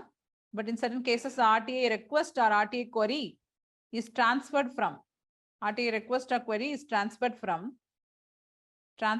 one ministry to another ministry. It's transferred from one ministry to another ministry, then to another ministry. Anna, then to another. Have you seen these monkeys sitting here? Anna, when you go from here, you see there are a group of bunch of monkeys. No, they will drag one small monkey child. Will be dragged by two monkeys from here and there. You give me here. With the leg, it will hold. It will move like this and that. Anna, so same way, RTA is also happening. Now you send to one ministry, that ministry will send to another ministry to another ministry. I'll give an example for that. Okay, leading to unnecessary delays.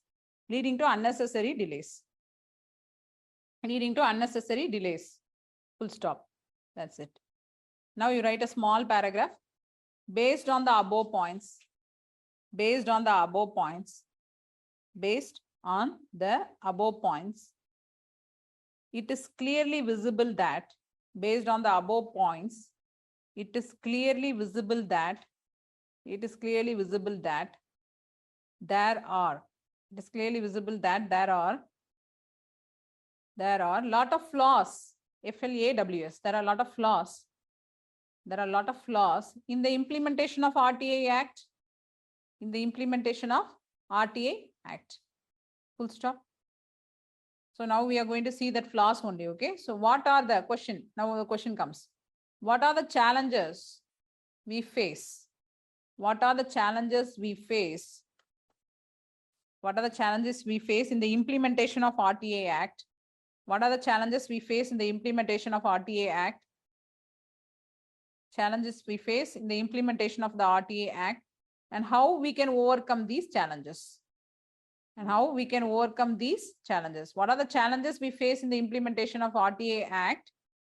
What are the challenges we face in the implementation of the RTA Act, and how we can overcome these challenges? Okay. Now you tell me, what are the challenges? Lack of transparency, inordinate delay. Yeah. Actually, this is also affecting the ethics. This you will also study in governance. The failure of RTA. You will be studying the challenges everywhere. UPSC, if you take, then watch the question paper. Where they will form a question. Have you ever noticed it? You take the old question paper. You watch how the questions are formed. That is the first thing you have to do when you are preparing. No, the thing is that first they will lure you, and then they will try to frame a question mainly on the gray areas, like the challenges of the particular topic. Whether this topic is relevant now, whether this act is relevant now, what are the challenges you are facing, what are the loopholes, why we have not, still for one time they asked a question. We have RTA, we have citizen charter, we have a code of conduct, we have code of ethics, all they have given in the paper. And they said, still now we are not able to bring in probity in governance or bring in the proper delivery of services. Why? That's the question. So that's how they will always pinpoint the issues, the challenges we are facing in every measures we have taken. Okay, that will be the first importance the UPSC will give. Then only they will come for the benefit, advantages, all these things. That will be a part of a question, but they will always focus on this area only. Yes. Now you tell me, what are the challenges? You write challenges one by one. Challenges. So from the question only you can find the challenges. What are the challenges you have noted here? Yes. Red tapism, very good. Right, red tapism, that is, put a hyphen and write inordinate delay. Okay. So unnecessarily they are delaying and denying the information. That is one challenge. Why we are saying denying the information? The first point itself saying that only, no. Even though we have given exemption of 11 classes, they again exempt some more information on the basis of others category. Nearly 40%. Then imagine, in 100% of the query, 40% are rejected based on others category. What is that others?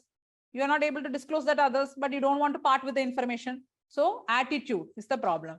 So you also write the issue, the attitude of the information holders. The officers who are holding the information are not able to part with the information. So attitude of the people, the lower level functionaries, not to part with information. Attitude of the lower level functionaries to not part with the information. Okay. Third, first delay and deny. Then attitude of the lower level functionaries. Third, you can mention about the psychological barrier. Mention that psychological barrier. Psychological barrier for whom? Of the common man, of us. We are having something which is holding us to talk to the government. We are not able to even speak to the officers who come in front of us. Then now we are going to question the government. So this type of psychological barrier we do have. So you mentioned that the psychological barrier which is withholding the people which is withholding the people to retrieve information, to approach government and retrieve information, to approach government and retrieve the information.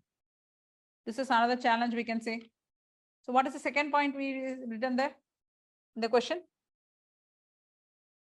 Second point in the question.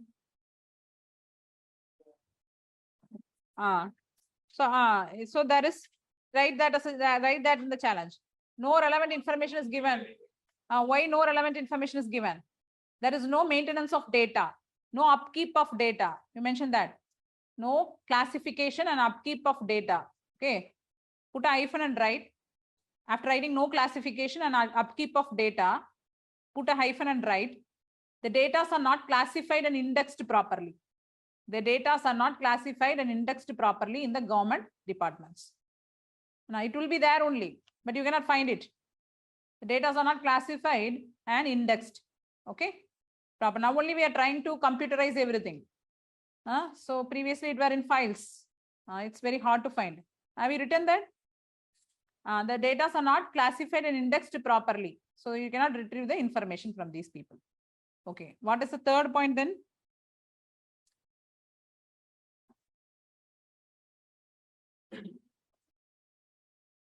Unnecessary delay that we have written. So you need not given that. So yes, actually the in between one issue came up in the newspaper itself.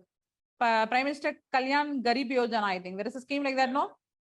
Garib Yojana, Garib Kalyan Yojana, somehow. So in this, any way, PMG anyway. It's some yojanas, Garib, some Kalyan. What is meant by Garib Kalyan? Garib means poor people, no? Kalyan means? Empowerment. Okay, something they are trying to empower the poor people. So what they did this program, they asked to reveal certain information. The common man was asking the government how this program is functioning. What they did, he forwarded a query that how much fund has been allotted to this program and how this fund is allotted, in which mechanism you have allotted this fund. This way the question was asked. This query was forwarded to DFS, Department of Financial Services, under whom it is Ministry of Finance. No, there are 5 departments, no, DREF, I think. I am saying the first name of that, DREF. We used to study like that. So that Department of Financial Services, what they did, they forwarded this query to Ministry of Rural Development. From the Ministry of Rural Development, again this query was passed to Department of Economic Services or something is there, no? What is that? Economic Affairs. Department of Economic Affairs. Then again, Department of Economic Affairs forwarded to Ministry of Rural Development. Ministry of Rural Development again sending back. So this is like a roller coaster move that the file is going here and there around 3 years. Have you ever imagined? 3 years, this question was going from one department, one ministry to another ministry, one ministry to another ministry. Like a ball they are playing. So this is how we are, they are saying inordinate delay. Why? Unnecessarily you are delaying some question and over the period will not answer that question at all. This is one such problem which is existing. So you have to write another challenge also below that. The vacancies, mainly the vacancies which are happening in the Information Commission. So a lot of vacancies are there and even court is interfering then and there to fill the vacancies, but we are not filling that vacancies. So when there are no PIOs or APIOs, whom you will seek the information? So it will be unnecessarily delayed. No. So these are one of the reasons for unnecessary delays also. Right? So how will we rectify? These are some of the challenges we have written. So how we can rectify all these problems? What I told?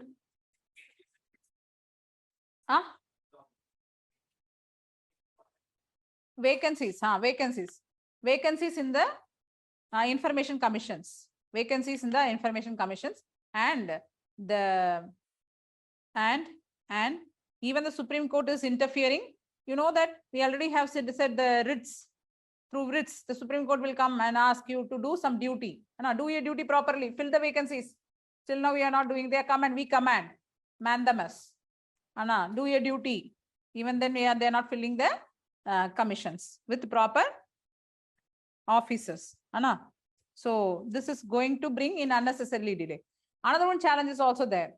Actually, these people are a quasi-judicial body. They function in both way, in administrative, because the administrators are holding the position. They also should function in the judicial process. So there's a quasi-judicial function. So whenever they are getting an RTA query, they don't know which way they have to progress, either in the administrative way or in the judicial proceedings. If they're going in the judicial proceedings, then unnecessarily delay will happen when they're handling a query. When they're going in the administrative way, the judicial proceedings will be totally neglected. So this type of confusion is already existing in the identity of the body. You mentioned that. Identity. The body is not able to identify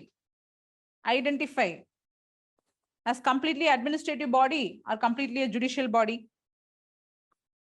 The body is not able to identify as completely its tag. You mentioned like that. Identify its tag. Identify its tag as completely an administrative body or completely a judicial body. The body, okay, the body, it's the Information Commission, no, the body, I'm talking about Information Commission. They're still seeking their identity. They're still seeking the identity as an administrative or a judicial body. As an administrative or a judicial body. And now functioning under the tag of quasi-judicial. Now functioning under the tag of quasi-judicial. So these are some of the challenges we can say. Okay. So now you write the measures. Write the measures. How will you improve the people's mentality? How will you break the psychological barrier? Create awareness. Create awareness. Create more programs. And with the help of these NGOs, activists, you can involve them. You can create a program to educate these people about the RTA. There is one such mechanism in our country through RTA. If you want any information from the government, you can retrieve it from the government. So that awareness can be generated among the public. First point. Awareness has to be generated. Awareness. Digitalization of data. That's why you are saying for digitalization of data, so that delay, and that is classification and indexing of data happens, and it easily you can retrieve the information and provide to the public. Okay. Sometimes they don't have that mentality. They have to hoard the information, but they are not able to provide the information. Okay. Inefficiency of the officer to provide the information. Why inefficiency is happening? Because the data are not organized. They are not classified. You cannot simply go and retrieve the information easily and give it to the public. That is the reason they are holding it. Okay. So that's why we can say that you can organize and structure it with the help of the digitalization technology, ICT tools, using of ICT tools. Then even you can train the people. Okay. Many cases people doesn't know how to draft an application, how to draft a RTA application. They don't know. So this has to be educated. Education programs has to be conducted for the people. How they have to draft an application, whom they have to approach. So you know that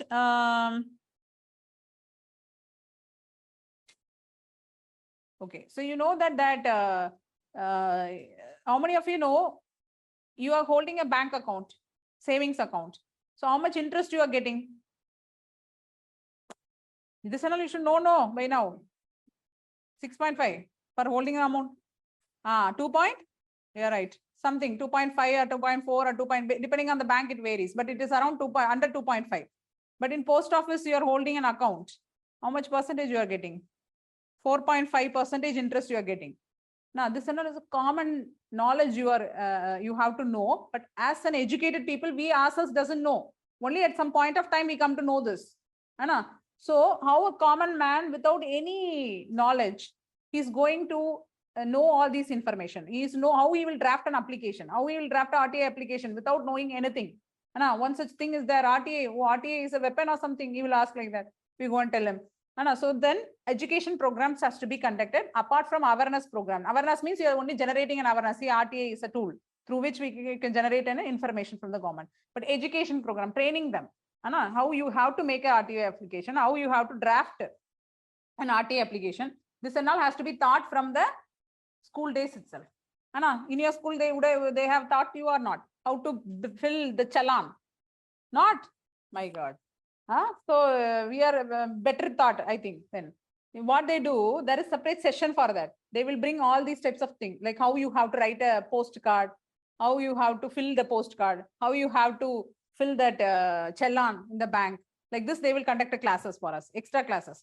In that, they will provide some information. Same way, now you also should bring this in the education awareness program. In school days itself, you should teach a child that how an RTA, that is RTA, how you have to approach, who is the body who is responsible for answering you, how you have to draft an application, where you have to post your application.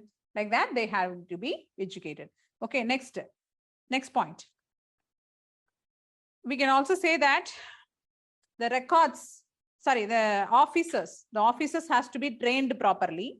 Okay, because they have the inability to draft, retrieve the information. So you can say the staffs or the officers should be trained adequately to reply for RTA queries. The staffs or the officers should be trained adequately to reply for RTA queries. Okay, to train for RTA queries. Then next point. Address adequate manpower or bring in adequate manpower. Bring in adequate manpower. Adequate manpower by filling in vacancies. By filling in vacancies. By filling in vacancies. Okay, and even the information officers should be given autonomy by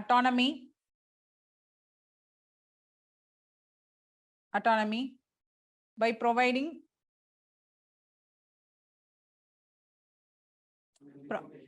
commission should be given independence and autonomy. No pressure should come from outside for him. Mental pressure as well as outside pressures.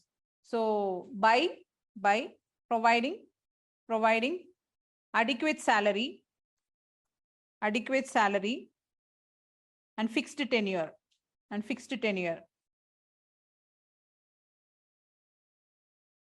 Okay, and fixed tenure. Then any other thing you can write here? Okay, that's it. So if you have any other points, you add it here. So what are the ways we can improve for that?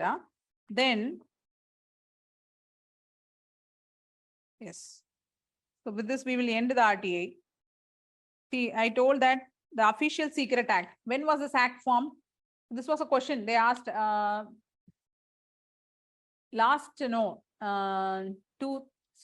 years before this question came in UPSC in ethics section. They asked that whether Official Secret Act can override the RTA. The question was like this. Okay, so what is Official Secret Act? So what will you write for this question? Louder. So in 1889, no, long back, this act was formed. Not during our period, during the British, when they were ruling us. 1889 itself, this act was passed, the Official Secret Act. No, they are the one who started holding all the information. They don't want to give the information to the people. They only want them to obey the law and order. And if they are not obeying, they will be punished harshly. They have to give money to the administration for conducting their business. This is the one and only way they communicated with the people. The administration only did the duty of law and order, maintenance of law and order and revenue collection only. So what they did, they hoarded all the information in the name of Official Secret Act, which came in 1889, which brought a veil of secrecy in the functioning of public functionaries. Okay, so that was modified and it came out in 1923. This act later modified in 1923, and that she's thinking that, oh, what happened? I read 1923 and she was saying 1889.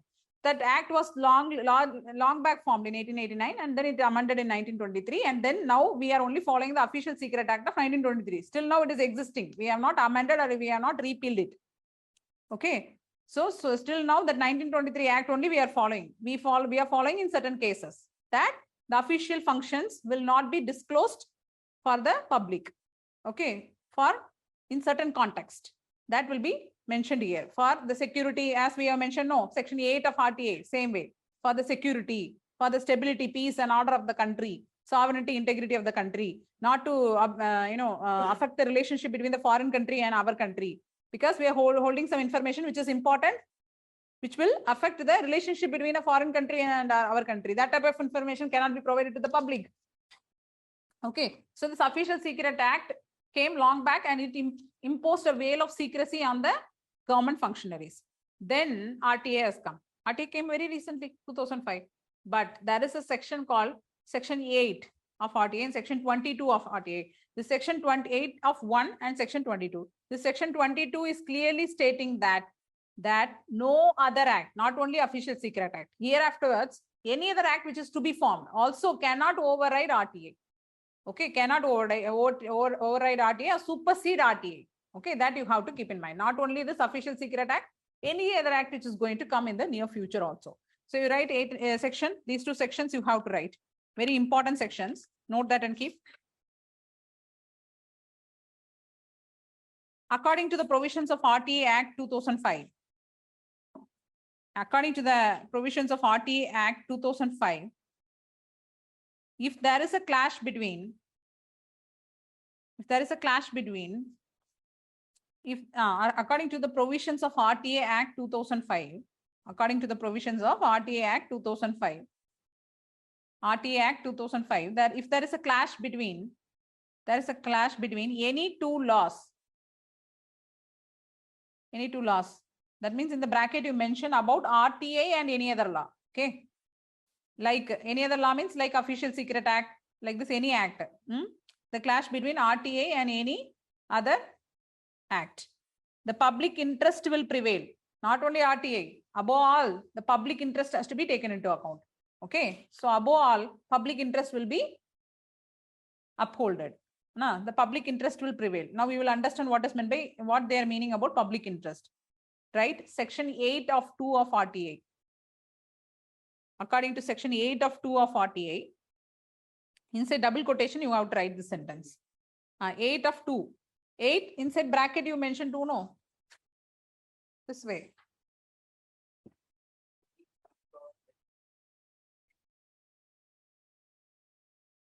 Okay, 8 of 2. 2 class, subclass. 2 of RTA Act, comma. Inside double quotation, you write, notwithstanding anything, there is building above this also. There is no? Okay. Locked. Okay. So now there is booth. Somebody is, no, I hear somebody running up. Or it's side. The side they are running or above. Above only, no. Be careful. Notwithstanding anything contained in the provisions of the Official Secrets Act. Notwithstanding anything contained in the provisions of the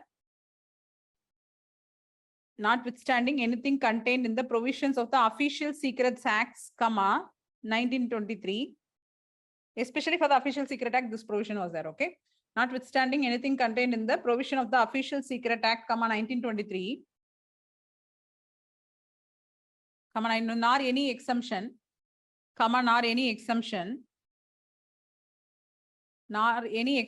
is allowed. Nor any exemption is allowed in the provisions of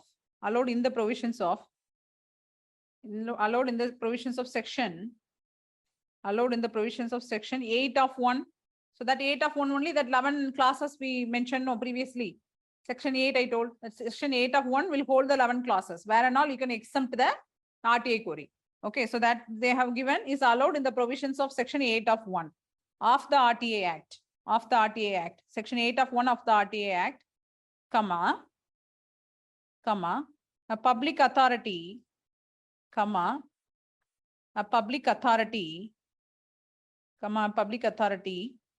has a right. Public authority has a right and is allowed to. The public authority has a right and is allowed to access the information. Public authority has the right and is allowed to access the information and documents. Access the information and documents. Then, if done, for the, underline that line, very important. If done for the public interest, if done for the public interest in large, if done for the public interest in large, underline that, if done for the public interest in large, or if the disclosure, or if the disclosure outweighs, OUTWEIGHS, if the disclosure outweighs the harm to the protected interest, full stop. Read that line. So hereafter, any question they are asking, you have to keep one thing in mind, that RTA, not only RTA, okay, any other act, because RTA itself is having some exemption clauses under section 8 of 1, that also, and any other act which is holding the information cannot hold the information if that information is to protect the interest of the public, if it is comes in the greater protection of public interest, larger protection of public interest, and if it in that cases a protected interest will be harmed. Definitely, if you are going to save the interest of a larger people, then there will be a minor people whose interest will get compromised. That you cannot consider here. So largest public interest is very important, and very sensitive information has to be given to the people, has to be revealed to the people in order to protect the interest of the common man. Okay, so keep that in mind. Full stop. I've done this. That last sentence you underline and remember that. Okay. Then section 22 of RTA. Now write. These two are important classes under RTA. You have to write and keep. Section 22 of RTA. Section 22 of RTA enumerates that. Section 22 of the RTA enumerates that the provisions of the RTA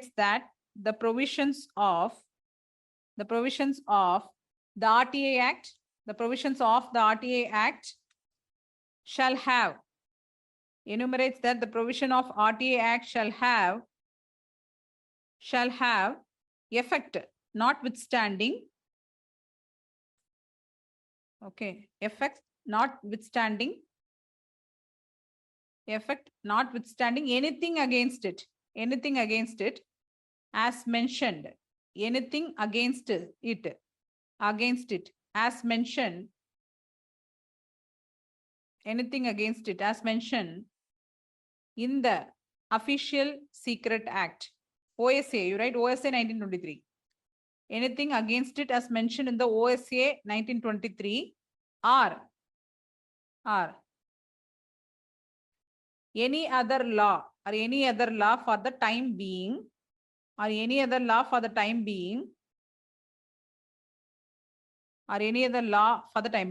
that line, as mentioned, any other act is not going to supersede RTA. Okay, previous line is saying that RTA even cannot supersede the public interest. Second line is saying that any other act, including the OSA, cannot supersede the provisions of RTA. For the time being, underline that, for the time being, or in any instrument, having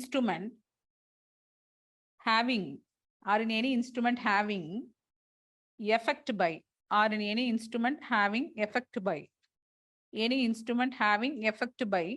virtue of, any other law,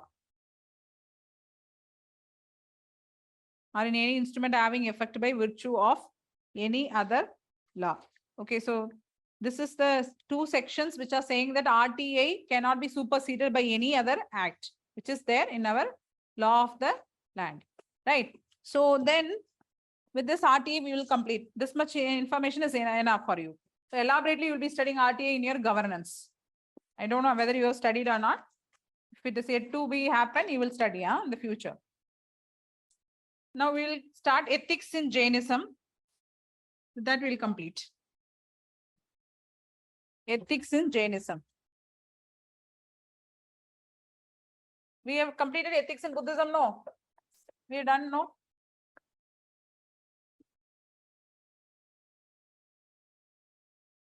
This is something called as Jaina ethics, ethics in Jainism. So Jains, any Jains here? They will, anybody? No. So then I thought I'll seek help from them. We don't know. We are studying one way. They have different ideologies. We don't know what it is really happening inside. So God, according to them, they consider God as supreme soul only, not as a supreme being. They consider God as equal to supreme soul. We are all souls. Okay, we are all soul. But God is someone called as a supreme soul, according to them. They never believe in creator God. They never believe that God has created all of us. They don't take that type of ideologies. They always consider God as the one who is the supreme soul. Okay, soul that achieved liberation. That means soul that has achieved or attained liberation. Okay, what does liberation means? Moksha, that is nirvana. Na? So one who has achieved nirvana or moksha is considered as God. According to them, they consider this, and they do not consider or they do not believe in the idea of creator God or protector God. Anna. So they never believe that God has created all of us as a miniature version of him, or God is protecting us. That type of idea they never believe. They only believe in supreme soul, the soul which has liberated from all its karma, and it has attained nirvana or moksha. Karma, you have to relieve your karma, then only you can achieve nirvana. You can attain the nirvana then. Then that type of soul is a perfect soul according to them. Have you written this? Please write. Now, who is this lady? Pava. Deni one pen. No. I will kill your name. Who has given this to me? I think she's absent today then. Yesterday she handed over this to me. Absent. Fine. Then I'll take with me. So these. Okay, have you done?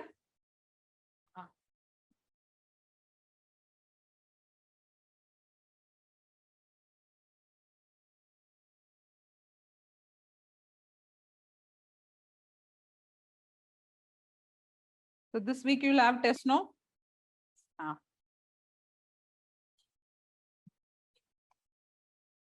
Done? Over now? Completed? So they say that the God is the perfect being, okay, or pure soul. This pure soul will have infinite knowledge,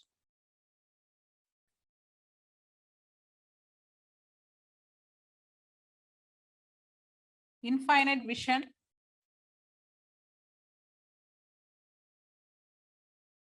infinite power, and infinite bliss.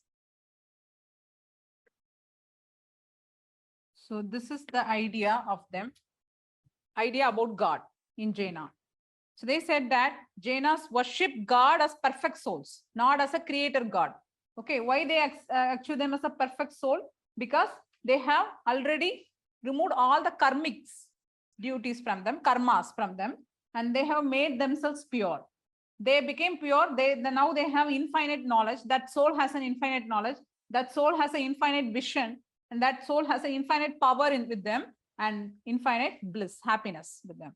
So the Jaina believes that every soul has that power to achieve to become a perfect soul, to become a pure soul. Everyone has that. Okay. So the only thing is that how they can achieve that perfect being, how they can become a God, how they can become a pure soul. For that, they have come up with 3 ideas. The 5 O's, which you already know. What are the 5 O's? They have said that the human beings has to follow 5 O's. What are those? Already we have discussed this. Do you remember? Ahimsa, Satya, you write. For this, they have to follow 5 O's. Inside the bracket, you write. Ahimsa, Satya, Asteya, Brahmacharya, Aparigraha. Write these 5 O's inside. So this happiness. 5 O's they have to follow. What are those 5 O's? Ahimsa, Satya, Huh? Asteya. Brahmacharya. And aparigraha.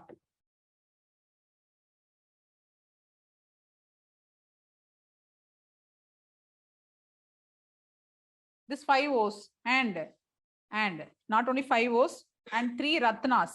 They have given 3 jewels of Jainism. We call 3 gems or 3 jewels of Jainism. You write 3 Ratnas. 5 O's and 3 Ratnas has to be. This you have written, no? Yes, 5 O's and 3 Ratnas to be followed by the Jainas. What are these 3 Ratnas? Number 1, tell me. What are the 3 Ratnas? Huh? Right? Faith. These are the ethical principles. Okay. This and this is the ethical principles according to Jainism. Right? Faith. So what is the name they have given? Samyak Darshana. The word. Right? Faith.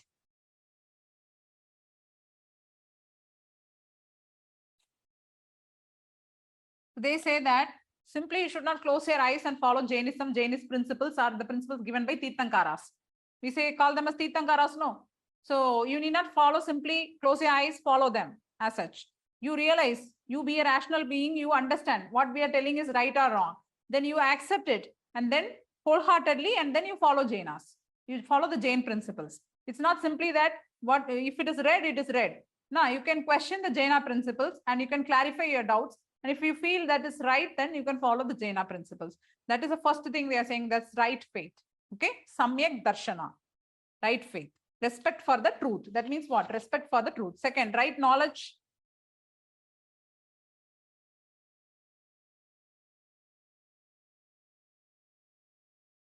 Right knowledge. That they called as Samyak Jnana. What you said? Jnana. Jnana, they have written. So I said Jnana or something. That's a joke which made in South India. That's a very popular joke.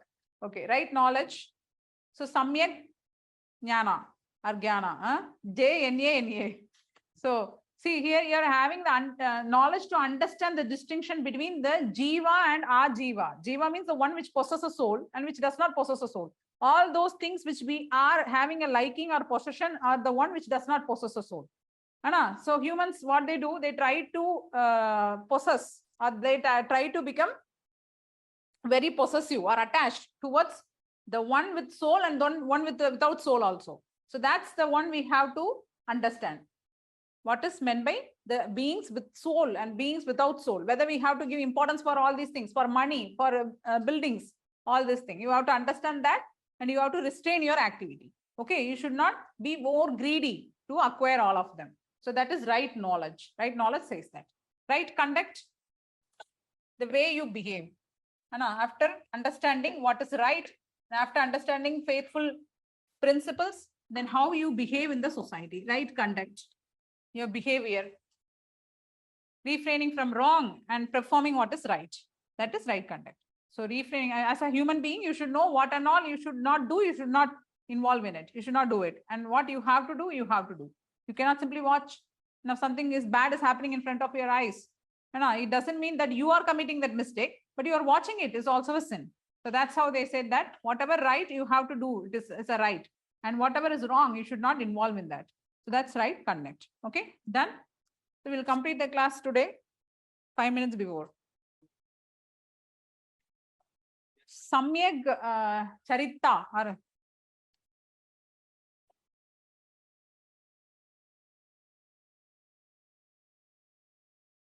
What is it?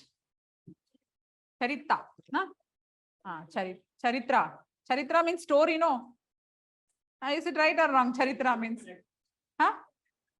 Conduct only. Character. Okay, good. So what are these words? These are Sanskrit or something? Sanskrit. So you all know Sanskrit.